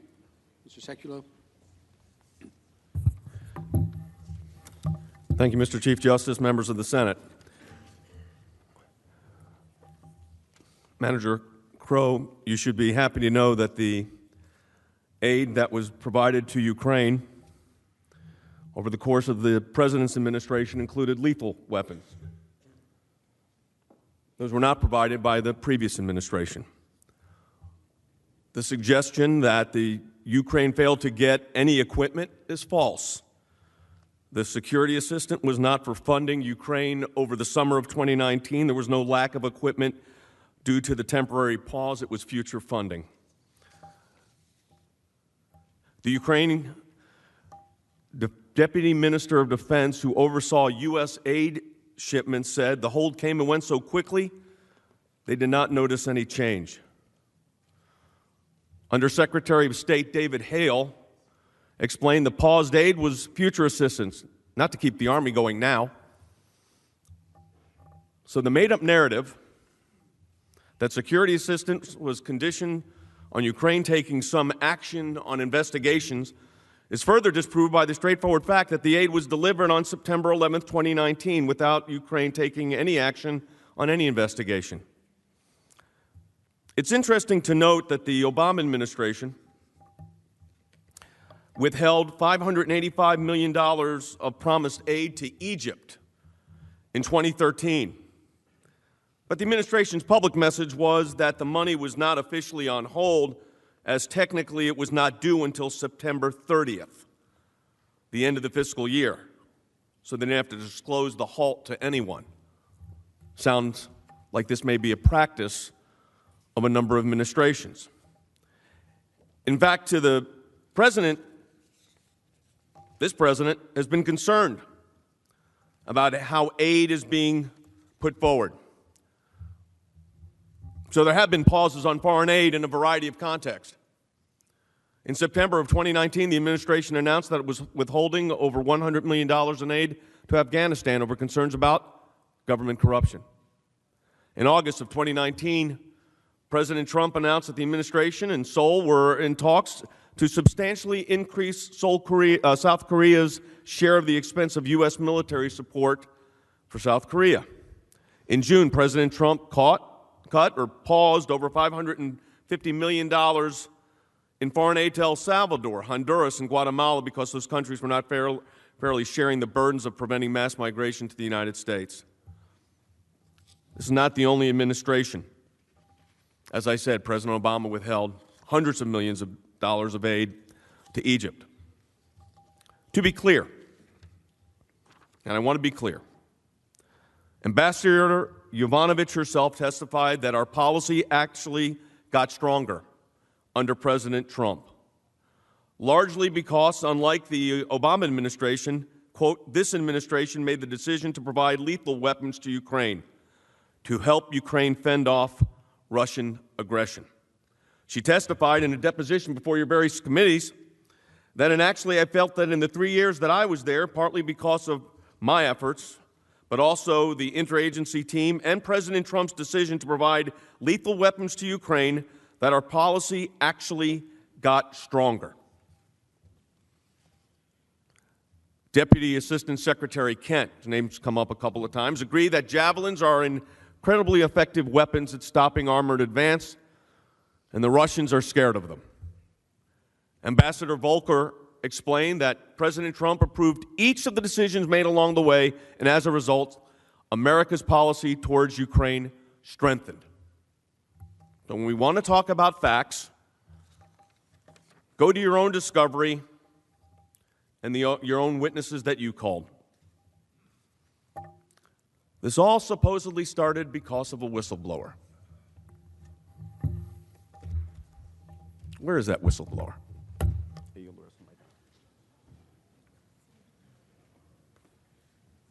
The House managers have 35 minutes remaining. Mr. Chief Justice, at war, time matters. Minutes and hours can seem like years. So the idea that, well, it made it there eventually just doesn't work. And yes, the aid was provided. It was provided by Congress. This Senate and the House of Representatives with the President's signature. The Congress is the one that sends the aid. And millions of dollars of this aid would have been lost because of the delay had Congress not actually passed another law that extended that deadline to allow the funds to be spent. Let me repeat that. The delay had jeopardized the expenditure of the money to such an extent that Congress had to pass another law to extend the deadline so that the money and the equipment got to the people on the front lines. Need I also reiterate the supposed interagency process, the concerns that the President and his counsel continue to raise about corruption and making sure that the process went right. There was no interagency process. The whole thing was made up. It was a phantom. There was a delay, and delays matter. Mr. Chief Justice, I reserve the balance of my time for Mr. Schiff. Mr. Schiff?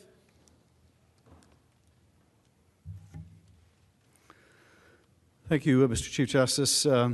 Just a few additional points I'd like to make on this amendment and on my colleagues' arguments.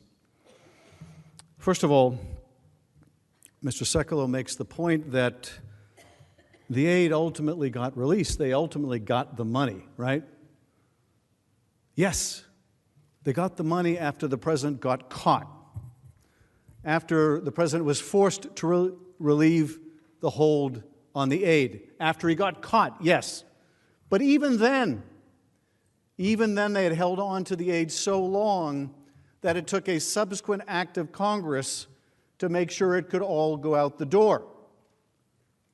So what, is the president supposed to get credit for that, that we had to intervene because he withheld the aid so long? And that's the only reason Ukraine got all of the aid that we'd approved in the first place? My colleagues have glossed over the fact that what they did was illegal, that the GAO, an independent watchdog agency, found that that hold was illegal. So it not only violated the law, it not only took an act of Congress to make sure they ultimately got the aid. This is supposed to be the defense to why you shouldn't see the documents? Is that what we're to believe? Now, counsel also says, well, you know, he's not the first president to withhold aid, and that's true. After all, counsel says, well, President Obama withheld aid to Egypt. Yes, at the urging of members of Congress. Senators McCain and Graham urged that that aid be withheld, and why? Because there was a revolution in Egypt after it was appropriated. That wasn't something that was hidden from Congress. That was a pretty darn good reason to think that we still want to give aid to this government after this revolution. We're not saying that aid has never been withheld. That's absurd. But I would hope and expect this is the first time aid has been withheld by a president of the United States to coerce an ally at war to help him cheat in the next election. I think that's a first. But what we do here may determine whether it's the last. And one other thing about this pause in aid, right? The argument, well, no harm, no foul. Okay, you got caught, they got the aid. What's the big deal? Well, as we heard during the trial, it's not just the aid. I mean, the aid is obviously the most important thing. As Mr. Crow mentioned, you know, without it you can't defend yourself, and we'll have testimony about just what kind of military aid the president was withholding. But we also had testimony that it was the fact of the aid itself that was so important to Ukraine, the fact that the United States had Ukraine's back. And why? Because this new president of Ukraine, this new untested former comedian, president of Ukraine, at war with Russia, was going to be going into a negotiation with Vladimir Putin with an eye to ending that conflict. And whether he went into that negotiation from a position of strength or a position of weakness would depend on whether we had his back. And so when the Ukrainians learned and the Russians learned that the President of the United States did not have his back, was withholding this aid, what message do you think that sent to Vladimir Putin? What message do you think it sent to Vladimir Putin when Donald Trump wouldn't let Vladimir Zelensky, our ally, in the door at the White House, but would let the Russian foreign minister? What message does that send? So it's not just the aid, it's not just when the aid is delivered, it's not just if all of the aid is delivered, it's also what message does the freeze send to our friend, and even more importantly, to our foe. And the message it sent was a disaster. Was a disaster. Now, you might ask yourself, because counsel has said, hey, President Trump has given lethal weapons to Ukraine. You might ask yourself, if the president was so concerned about corruption, why did he do that in 2017? And why did he do that in 2018? Why was it only 2019 that there was a problem? Was there no corruption in Ukraine in 2017? Was there no corruption in Ukraine in 2018? No. Ukraine has always battled corruption. It wasn't the presence or lack of corruption in one year to another. It was the presence of Joe Biden as a potential candidate for president. That was the key change in 2019. That made all the difference. Which gets back to one of the key moments in this saga. You know, a lot of you are attorneys. You're probably much better attorneys than I am, and I'm sure you had the experience in cases you tried where there was some vignette, some conversation, some document. It may not have been the most important on its face, but it told you something about the case that was much larger than that conversation. For me, one of those conversations was not on July 25th between President Trump and President Zelensky, but on July 26th, the very next day. Now, you may have watched some of the House proceedings, or you may haven't, and people watching may have seen it, maybe they didn't. But there's this scene in a Ukrainian restaurant, a restaurant in Kyiv, with Gordon Sondland. Now, bear in mind, Gordon Sondland, who said there was absolutely a quid pro quo and 2 + 2 = 4, this is not some never-Trumper.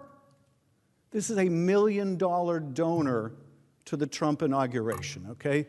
If there's a bias there, it's clearly a $1 million bias in favor of this president, not against him.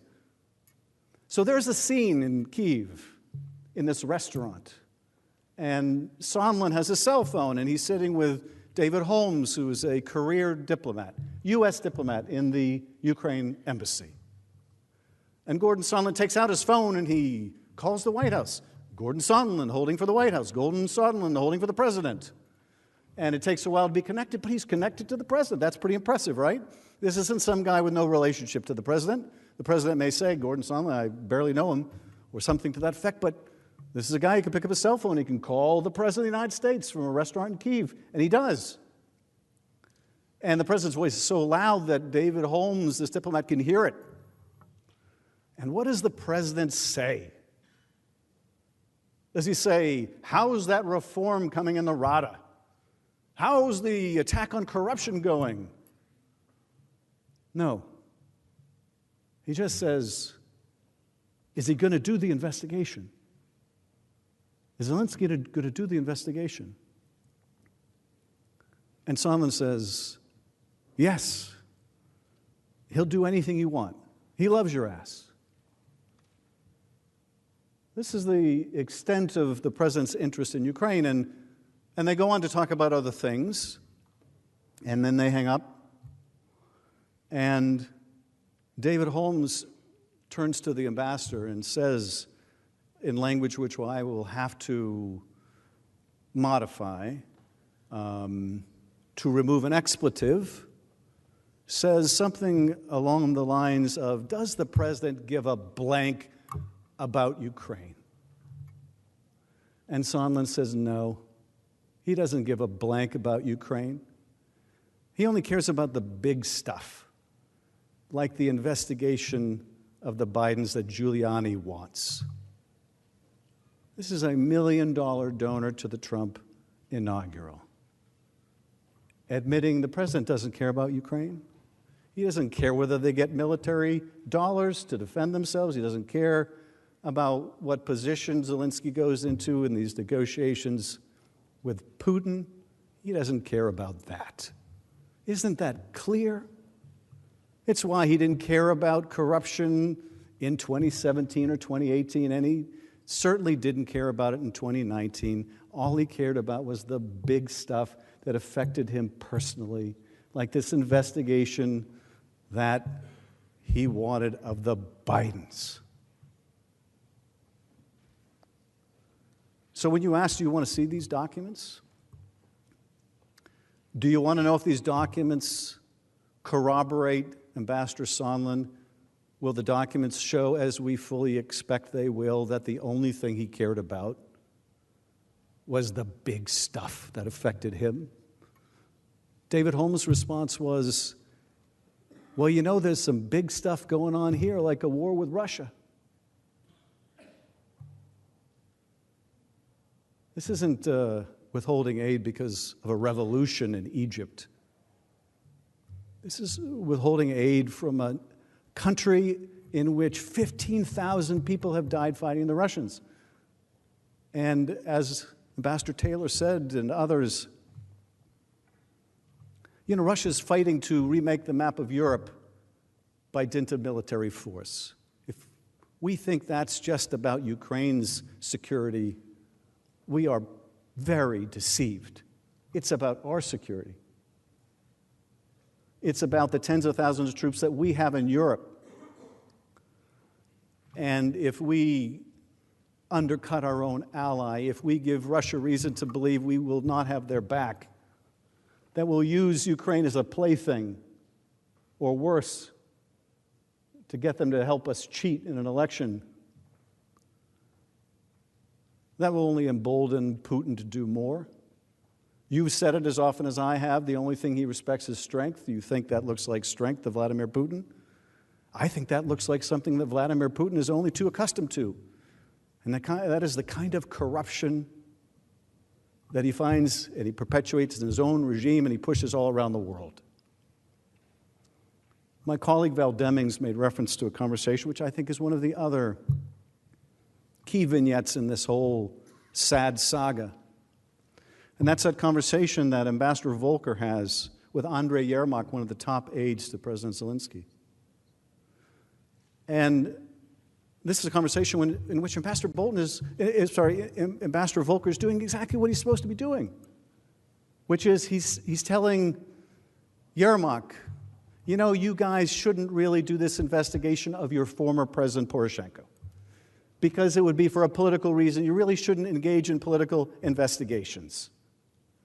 And as Representative Deming said, what's the response from Ukrainians? Oh, you mean like the one you want us to do of the Bidens and the Clintons? Threw it right back in his face. Ukraine's not oblivious to that hypocrisy. Mr. Secretary says, what are we here for? Part of our strength is not only our support for our allies, it's not only our military might, it's what we stand for. We used to stand for the rule of law. We used to champion the rule of law around the world. Part of the rule of law is, of course, that no one is above the law. But to be out in Ukraine or anywhere else in the world championing the rule of law and saying, don't engage in political prosecutions, and having them throw it right back in our face, oh, you mean like the one you want us to do? That's why we're here. That's why we're here. That's why we're here. I yield back. Mr. Chief Justice. The Majority Leader is recognized. I send a motion to the desk to table the amendment, and I ask for the yeas and nays. Is there a sufficient second? There is. The clerk will call the roll. Mr. Alexander. Ms. Baldwin. Mr. Barrasso. Mr. Bennett. Mrs. Blackburn. Mr. Blumenthal. Mr. Blunt. Mr. Booker. Mr. Bozeman. Mr. Braun. Mr. Brown. Mr. Burr. Ms. Cantwell. Mrs. Capito. Mr. Cardin. Mr. Carper. Mr. Casey. Mr. Cassidy. Ms. Collins. Mr. Coons. Mr. Cornyn. Ms. Cortez Masto. Mr. Cotton. Mr. Kramer. Mr. Crapo. Mr. Cruz. Mr. Daines. Ms. Duckworth. Mr. Durbin. Mr. Enzi. Ms. Ernst. Mrs. Feinstein. Mrs. Fisher. Mr. Gardner. Mrs. Gillibrand. Mr. Graham, Mr. Grassley, Ms. Harris, Ms. Hassan, Mr. Hawley, Mr. Heinrich, Ms. Hirono, Mr. Hoven, Mrs. Hyde-Smith, Mr. Inhofe, Mr. Johnson, Mr. Jones, Mr. Kane, Mr. Kennedy, Mr. King, Ms. Klobuchar, Mr. Langford, Mr. Leahy, Mr. Lee, Mrs. Loeffler, Mr. Manchin, Mr. Markey, Mr. McConnell, Ms. McSally, Mr. Menendez, Mr. Merkley, Mr. Moran, Ms. Murkowski, Mr. Murphy, Mrs. Murray, Mr. Paul, Mr. Perdue, Mr. Peters, Mr. Portman, Mr. Reed, Mr. Risch, Mr. Roberts, Mr. Romney, Ms. Rosen, Mr. Rounds, Mr. Rubio, Mr. Sanders, Mr. Sass, Mr. Schatz, Mr. Schumer, Mr. Scott of Florida, Mr. Scott of South Carolina, Mrs. Shaheen, Mr. Shelby, Ms. Sinema, Ms. Smith, Ms. Stabenow, Mr. Sullivan, Mr. Tester, Mr. Thune, Mr. Tillis, Mr. Toomey, Mr. Udall, Mr. Van Hollen, Mr. Warner, Ms. Warren, Mr. Whitehouse, Mr. Wicker, Mr. Wyden, Mr. Young.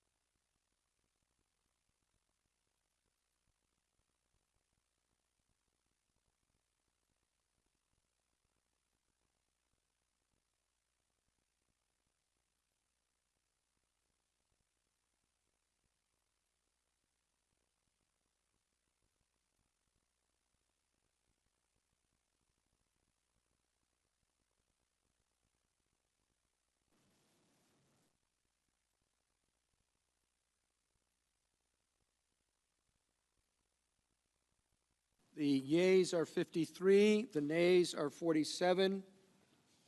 The motion is tabled.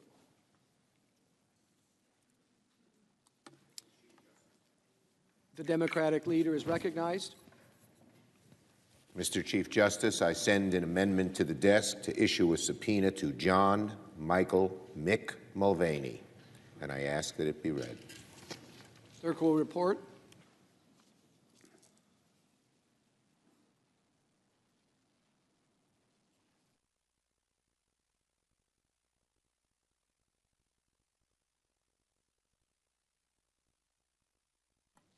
The senator from New York, Mr. Schumer, proposes an amendment number 1287. At the appropriate place in the resolving clause, insert the following. Section, notwithstanding any other provision of this resolution pursuant to Rules 5 and 6 of the Rules of Procedure and Practice in the Senate when sitting on impeachment trials, the Chief Justice of the United States, through the Secretary of the Senate, shall issue a subpoena for the taking of testimony of John Michael Mick Mulvaney, and the Sergeant-at-Arms is authorized to utilize the services of the Deputy Sergeant-at-Arms or any other employee of the Senate in serving the subpoena authorized to be issued by this section. Mr. Chief Justice. The majority leader is recognized. I now ask for a 30-minute recess before the parties are recognized to debate the Schumer amendment. Following the debate time, I will once again move to table the amendment because votes on witnesses and evidence, as I've repeatedly said, are addressed in the underlying resolution. So I ask that the Senate stand in recess until 8 p.m. Without objection, so ordered. To bang the gavel, right?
Mr. Schiff, are you in favor of the motion or opposed, the amendment? Thank you. Mr. Cipollone? Okay. Mr. Schiff, the managers will go first and able to reserve time for rebuttal.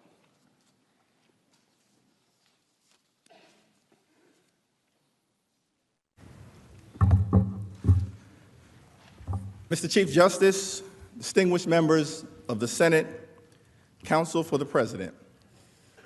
My name is Hakeem Jeffries, and I have the honor of representing the 8th Congressional District of New York in Brooklyn and Queens. It is one of the most diverse districts in the nation. In fact, I've been told that I have the 9th most African-American district in the country and the 16th most Jewish. And here on the Hill, some folks have said, Hakeem, is that complicated? But as my friend Leon Goldenberg says back at home, Hakeem, you've got the best of both worlds. You see, in America, our diversity is a strength. It is not a weakness. And one of the things that binds us together, all of us as Americans, regardless of race, regardless of religion, regardless of region, regardless of sexual orientation, regardless of gender, is that we believe in the rule of law and the importance of a fair trial. The House managers strongly support this amendment to subpoena witness testimony, including with respect to Mick Mulvaney. Who has ever heard of a trial with no witnesses? But that is exactly what some are contemplating here today. This amendment would address that fundamental flaw. It would ensure that the trial includes testimony from a key witness, the President's acting Chief of Staff and head of the Office of Management and Budget, Mick Mulvaney. And it would ensure that the Senate can consider his testimony immediately. Let's discuss why the need to hear from Mick Mulvaney is so critical. First, Leader McConnell's resolution undercuts more than 200 years of Senate impeachment trial practice. It departs from every impeachment trial conducted to date and goes against the Senate's own long-standing impeachment rules, which contemplates the possibility of new witness testimony. In fact, it departs from any criminal or civil trial procedure in America. Why should this president be held to a different standard? Second, the proposed amendment for witness testimony is necessary in light of the president's determined effort to bury the evidence and cover up his corrupt abuse of power. The House tried to get Mr. Mulvaney's testimony. We subpoenaed him. Mr. Mulvaney, together with other key witnesses, National Security Advisor John Bolton, Senior White House aide Robert Blair, Office of Management and Budget official Michael Duffy, and National Security Council lawyer John Eisenberg were called to testify before the House as part of this impeachment inquiry. But President Trump was determined to hide from the American people what they had to say. The president directed the entire executive branch and all of his top aides and advisors to defy all requests for their testimony. That cannot be allowed to stand. Third, Mr. Mulvaney is a highly relevant witness to the events at issue in this trial. Mr. Mulvaney was at the center of every stage of the president's substantial pressure campaign against Ukraine. Based on the extensive evidence the House did obtain, it is clear that Mulvaney was crucial in planning the scheme, executing its implementation, and carrying out the cover-up. Emails and witness testimony show that Mr. Mulvaney was in the loop on the president's decision to explicitly condition a White House meeting on Ukraine's announcement of investigations beneficial to the president's re-election prospects. He was closely involved in implementing the president's hold on the security assistance and subsequently admitted that the funds were being withheld to put pressure on Ukraine to conduct one of the phony political investigations that the president wanted. Phony political investigations. A trial would not be complete without the testimony of Mick Mulvaney. Make no mistake, the evidentiary record that we have built is powerful and can clearly establish the president's guilt on both of the articles of impeachment, but it is hardly complete. The record comes to you without the testimony of Mr. Mulvaney and other important witnesses. And that brings me to one final preliminary observation. The American people agree that there cannot be a fair trial without hearing from witnesses who have relevant information to provide. The Constitution, our democracy, the Senate, the President, and most importantly, the American people deserve a fair trial. A fair trial requires witnesses in order to provide the truth, the whole truth, and nothing but the truth. That is why this amendment should be adopted. Before we discuss Mr. Mulvaney's knowledge of the president's geopolitical shakedown, it is important to note that an impeachment trial without witnesses would be a stunning departure from this institution's past practice. This distinguished body has conducted 15 impeachment trials. All have included witnesses. Sometimes those trials included just a handful of witnesses, as indicated on the screen. At other times, they included dozens. In one case, there were over 100 different witnesses. As the slide shows, the average number of witnesses to appear at a Senate impeachment trial is 33. And in at least 3 of those instances, including the impeachment of Bill Clinton, witnesses appeared before the Senate who had not previously appeared before the House. That's because the Senate, this great institution, has always taken its responsibility to administer a fair trial seriously. The Senate has always taken its duty to obtain evidence, including witness testimony, seriously. The Senate has always taken its obligation to evaluate the president's conduct based on a full body of available information seriously. This is the only way to ensure fundamental fairness for everyone involved.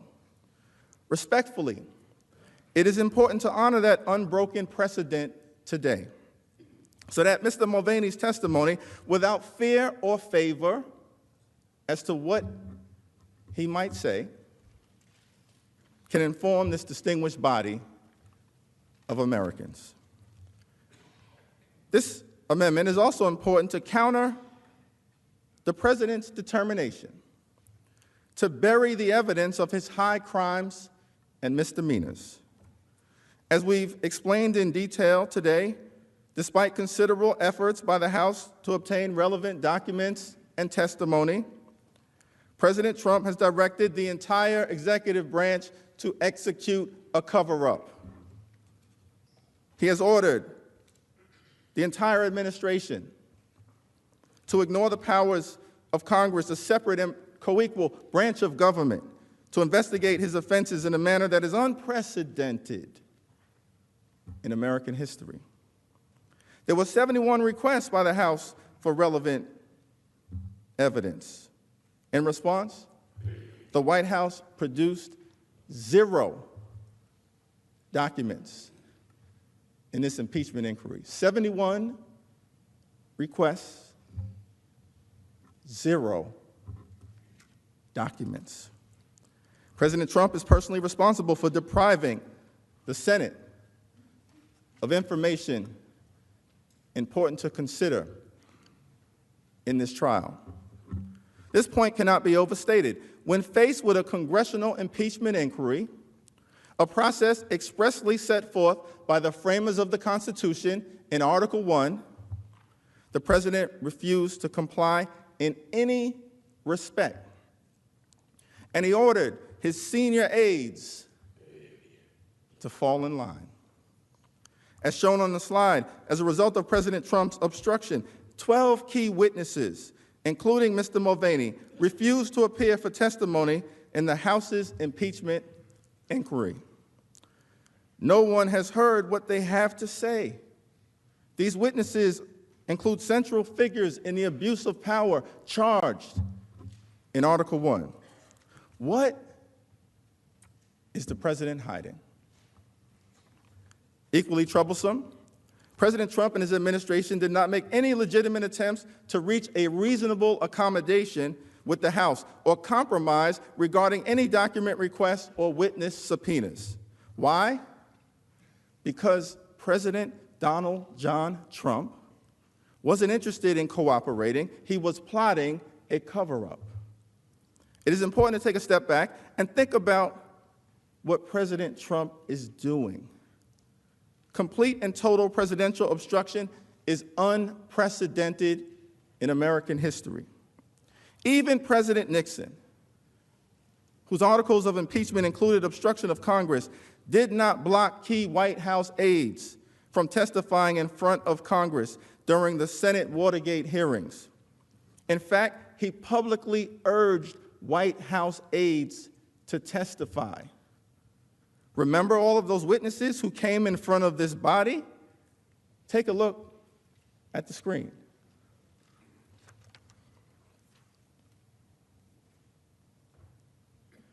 John Dean, the former White House counsel, testified for multiple days pursuant to a subpoena.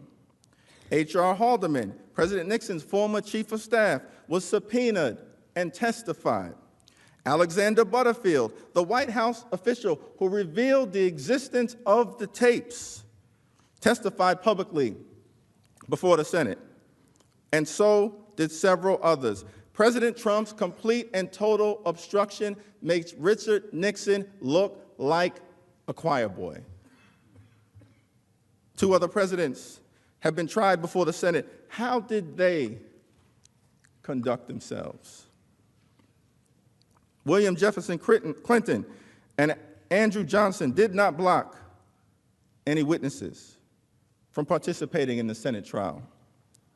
President Trump, by contrast, refuses to permit relevant witnesses from testifying to this very day. Many of President Clinton's White House aides testified in front of Congress, even before the commencement of formal impeachment proceedings.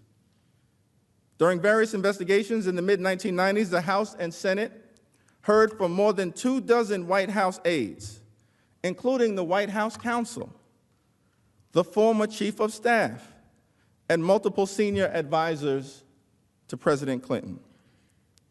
President Clinton himself gave testimony on camera and under oath. He also allowed his most senior advisors, including multiple chiefs of staff and White House counsels, to testify in the investigation that led to his impeachment.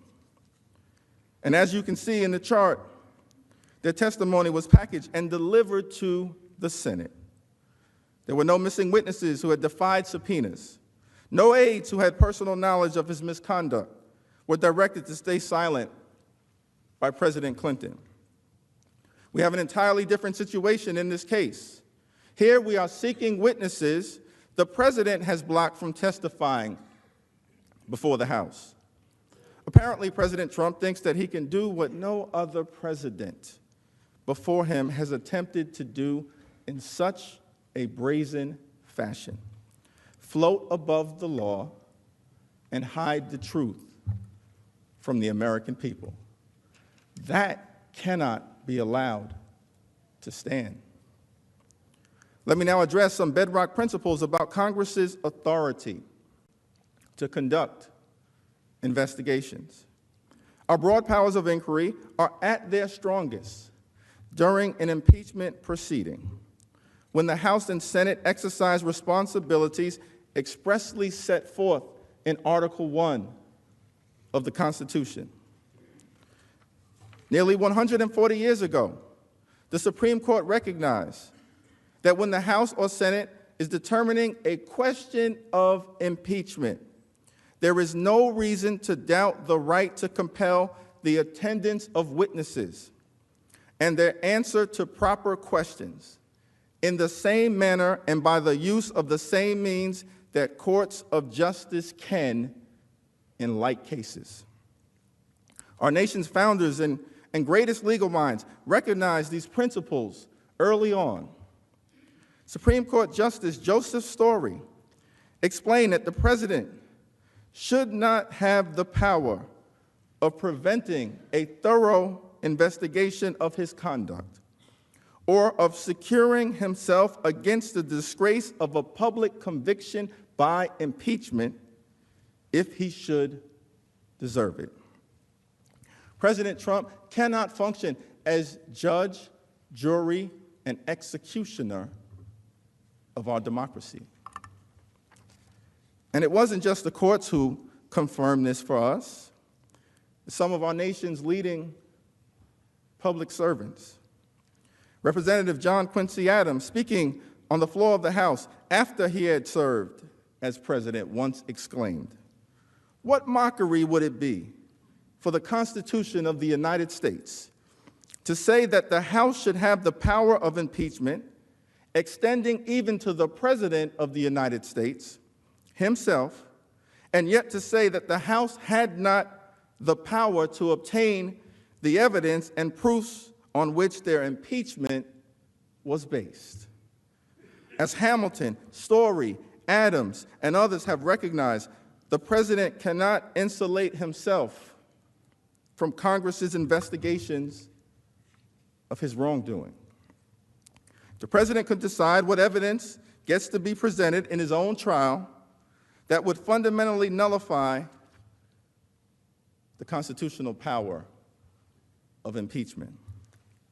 This amendment is important because President Trump simply cannot be allowed to hide the truth. No other president has done it. The Supreme Court does not allow it, and the president is not above the law. Witnesses matter. Documents matter. Evidence matters. The truth matters. Let me now turn to a third justification for this amendment. Mr. Mulvaney's testimony is critical to considering the case for removal.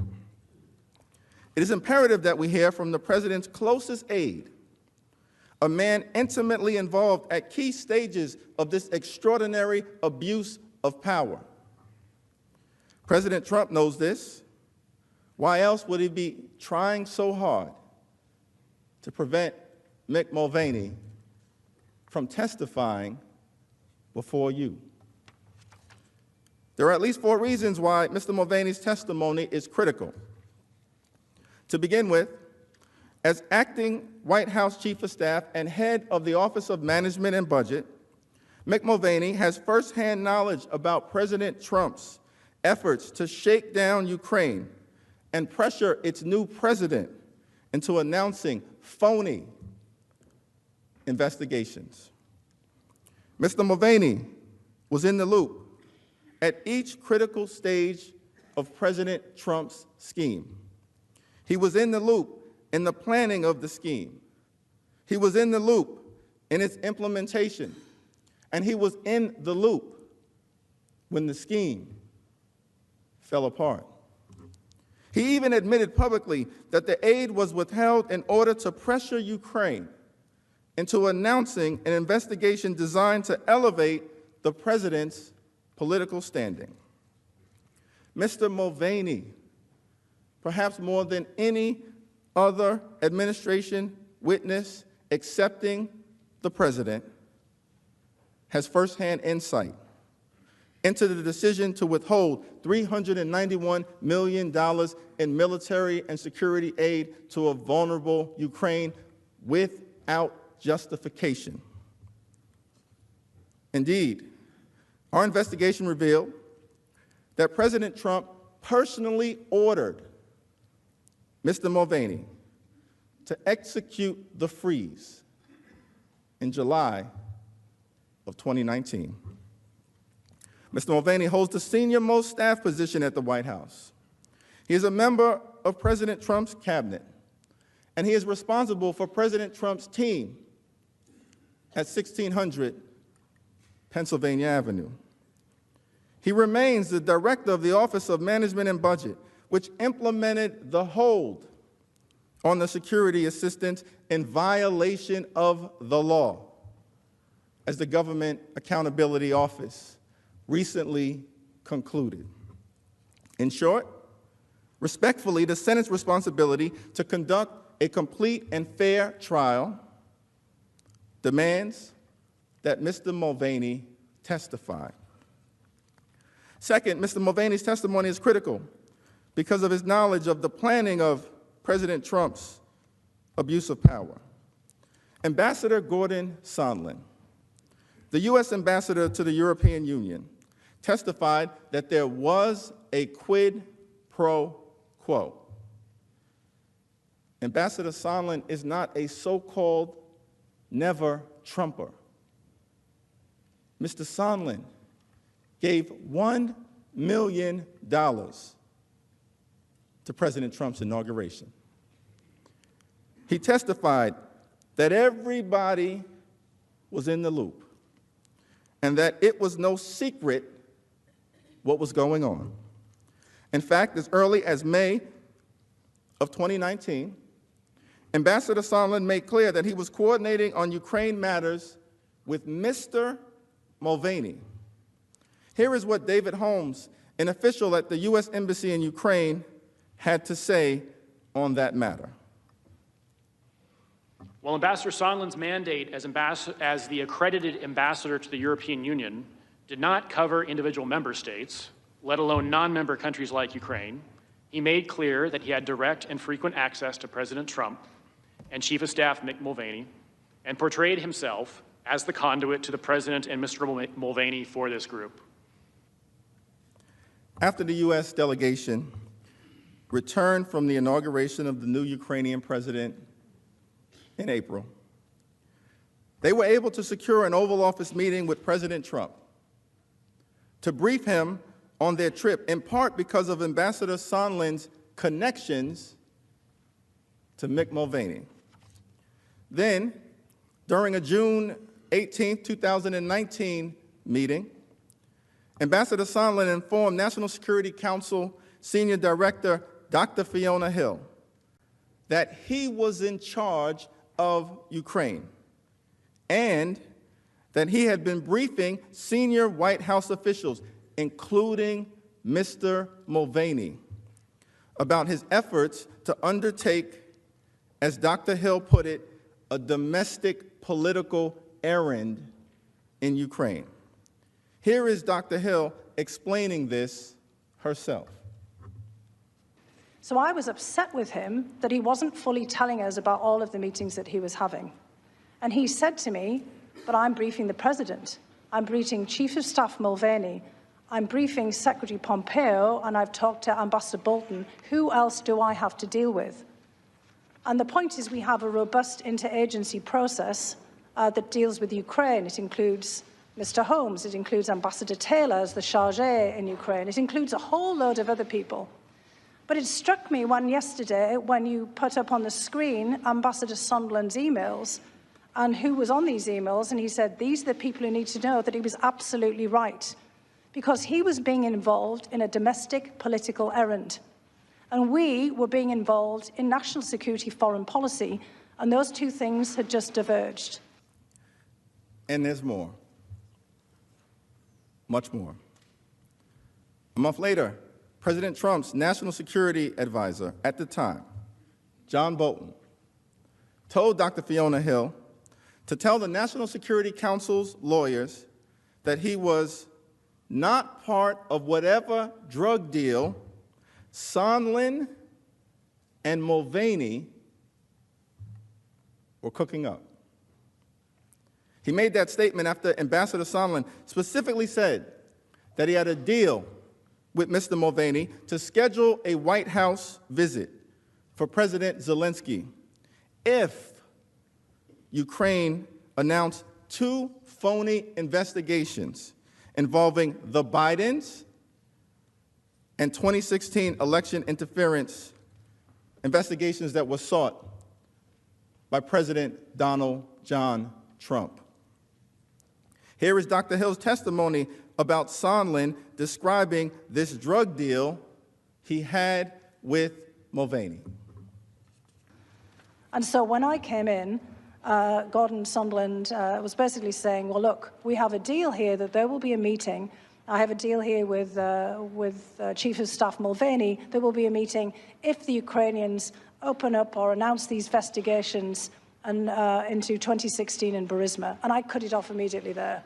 Because by this point, having heard Mr. Giuliani over and over again on the television and all of the issues that he was asserting, by this point it was clear that Burisma was code for the Bidens, because Giuliani was laying it out there. I could see why Colonel Vindman was alarmed, and he said, this is inappropriate with the National Security Council, we can't be involved in this. The referenced agreement between Ambassador Sondland and Mick Mulvaney was so upsetting that Dr. Hill reported it to National Security Council legal advisors. Here is the testimony of Dr. Hill explaining these particular concerns. What did he say? Yes, but he was making a very strong point that he wanted to know exactly what was being said. And when I came back and related it to him, he had some very specific instruction for me. And I'm presuming that that's what was that specific instruction? The specific instruction was that I had to go to the lawyers, to John Eisenberg, our senior counsel for the National Security Council, to basically say, you tell Eisenberg, Ambassador Bolton told me, that I am not part of this whatever drug deal that Mulvaney and Sondland are cooking up. What did you understand him to mean by the drug deal that Mulvaney and Sondland were cooking up? I took it to mean investigations for a meeting. Did you go speak to the lawyers? I certainly did. Sondland's testimony not only corroborates Dr. Hill's account, he actually says that Mick Mulvaney, the subject of this amendment, who should appear before the Senate if we're going to have a free and fair trial. Sondland says Mick Mulvaney knew all about it.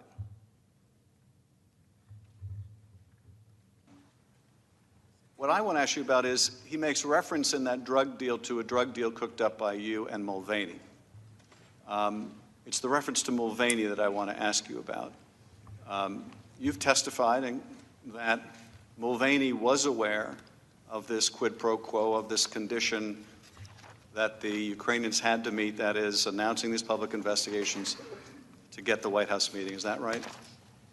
Yeah, a lot of people were aware of it, and including Mr. Mulvaney. Correct. The documents also highlight the extensive involvement of Mick Mulvaney in this geopolitical shakedown scheme. Email messages summarized by Ambassador Sondland during his sworn testimony showed that he informed Mr. Mulvaney, as well as Secretary Pompeo and Secretary Perry, of his efforts to persuade President Zelensky to announce the investigations desired by President Trump. For example, as shown on the screen, on July 19th, Ambassador Sondland emailed several top administration officials, including Mr. Mulvaney, stating that he had talked to President Zelensky to help prepare him for a phone call with President Trump. And he reported that President Zelensky planned to assure President Trump that he intends to run a fully transparent investigation and will turn over every stone. Ambassador Sondland made clear in his testimony that he was referring to the Burisma Biden and 2016 election interference investigations that were explicitly mentioned by President Trump on the July 25th phone call. Mr. Mulvaney wrote in response, I asked NSC to set it up. What exactly did Mr. Mulvaney know about the Ukrainian commitment to turn over every stone? And when did he know it? These and many other questions require answers under oath from Mr. Mulvaney. Mr. Mulvaney is also a central figure with respect to how President Trump implemented this pressure campaign. According to public reports and witness testimony, Mr. Mulvaney was deeply involved with implementing the scheme, including the unlawful White House freeze on $391 million in aid to Ukraine. But this isn't just other people fingering Mr. Mulvaney. Mr. Mulvaney has himself admitted that he was involved. Again, I was involved with the process by which the money was held up temporarily. Okay. The public reports confirm Mr. Mulvaney's own account that he has information that goes to the heart of this inquiry, specifically related to why the president ordered the hold on aid to Ukraine and kept it in place, despite deep-seated concerns among Trump administration officials. This New York Times article on the screen summarizes an email conversation between Mr. Mulvaney and Robert Blair, a senior administration advisor, on June 27th, when Mr. Mulvaney asked, did we ever find out about the money for Ukraine and whether we can hold it back? What prompted that email? According to public reports, Mr. Mulvaney was on Air Force One. Air Force One with President Trump when he sent it. What other conversations did Mr. Mulvaney have with the president and White House officials about this unlawful freeze? The American people deserve to know. There is other significant evidence concerning Mr. Mulvaney's role in implementing the scheme. According to multiple witnesses, the direction to freeze the security assistance to Ukraine was delivered by Mick Mulvaney himself. Office of Management and Budget official Mark Sandy testified about a July 12th email from Mr. Blair stating that President Trump is directing a hold on military support funding for Ukraine. Was Mr. Blair acting at Mr. Mulvaney's express direction? The members of this distinguished body deserve to know. On July 18th, the hold was announced to the agencies in the administration overseeing Ukraine policy matters. Those present were blindsided by the announcement that the security aid appropriated by this Congress on a bipartisan basis to Ukraine, which is still at war with Russian-backed separatists in the East. They were alarmed that that aid had inexplicably been put on hold. Meanwhile, officials at the Defense Department and within the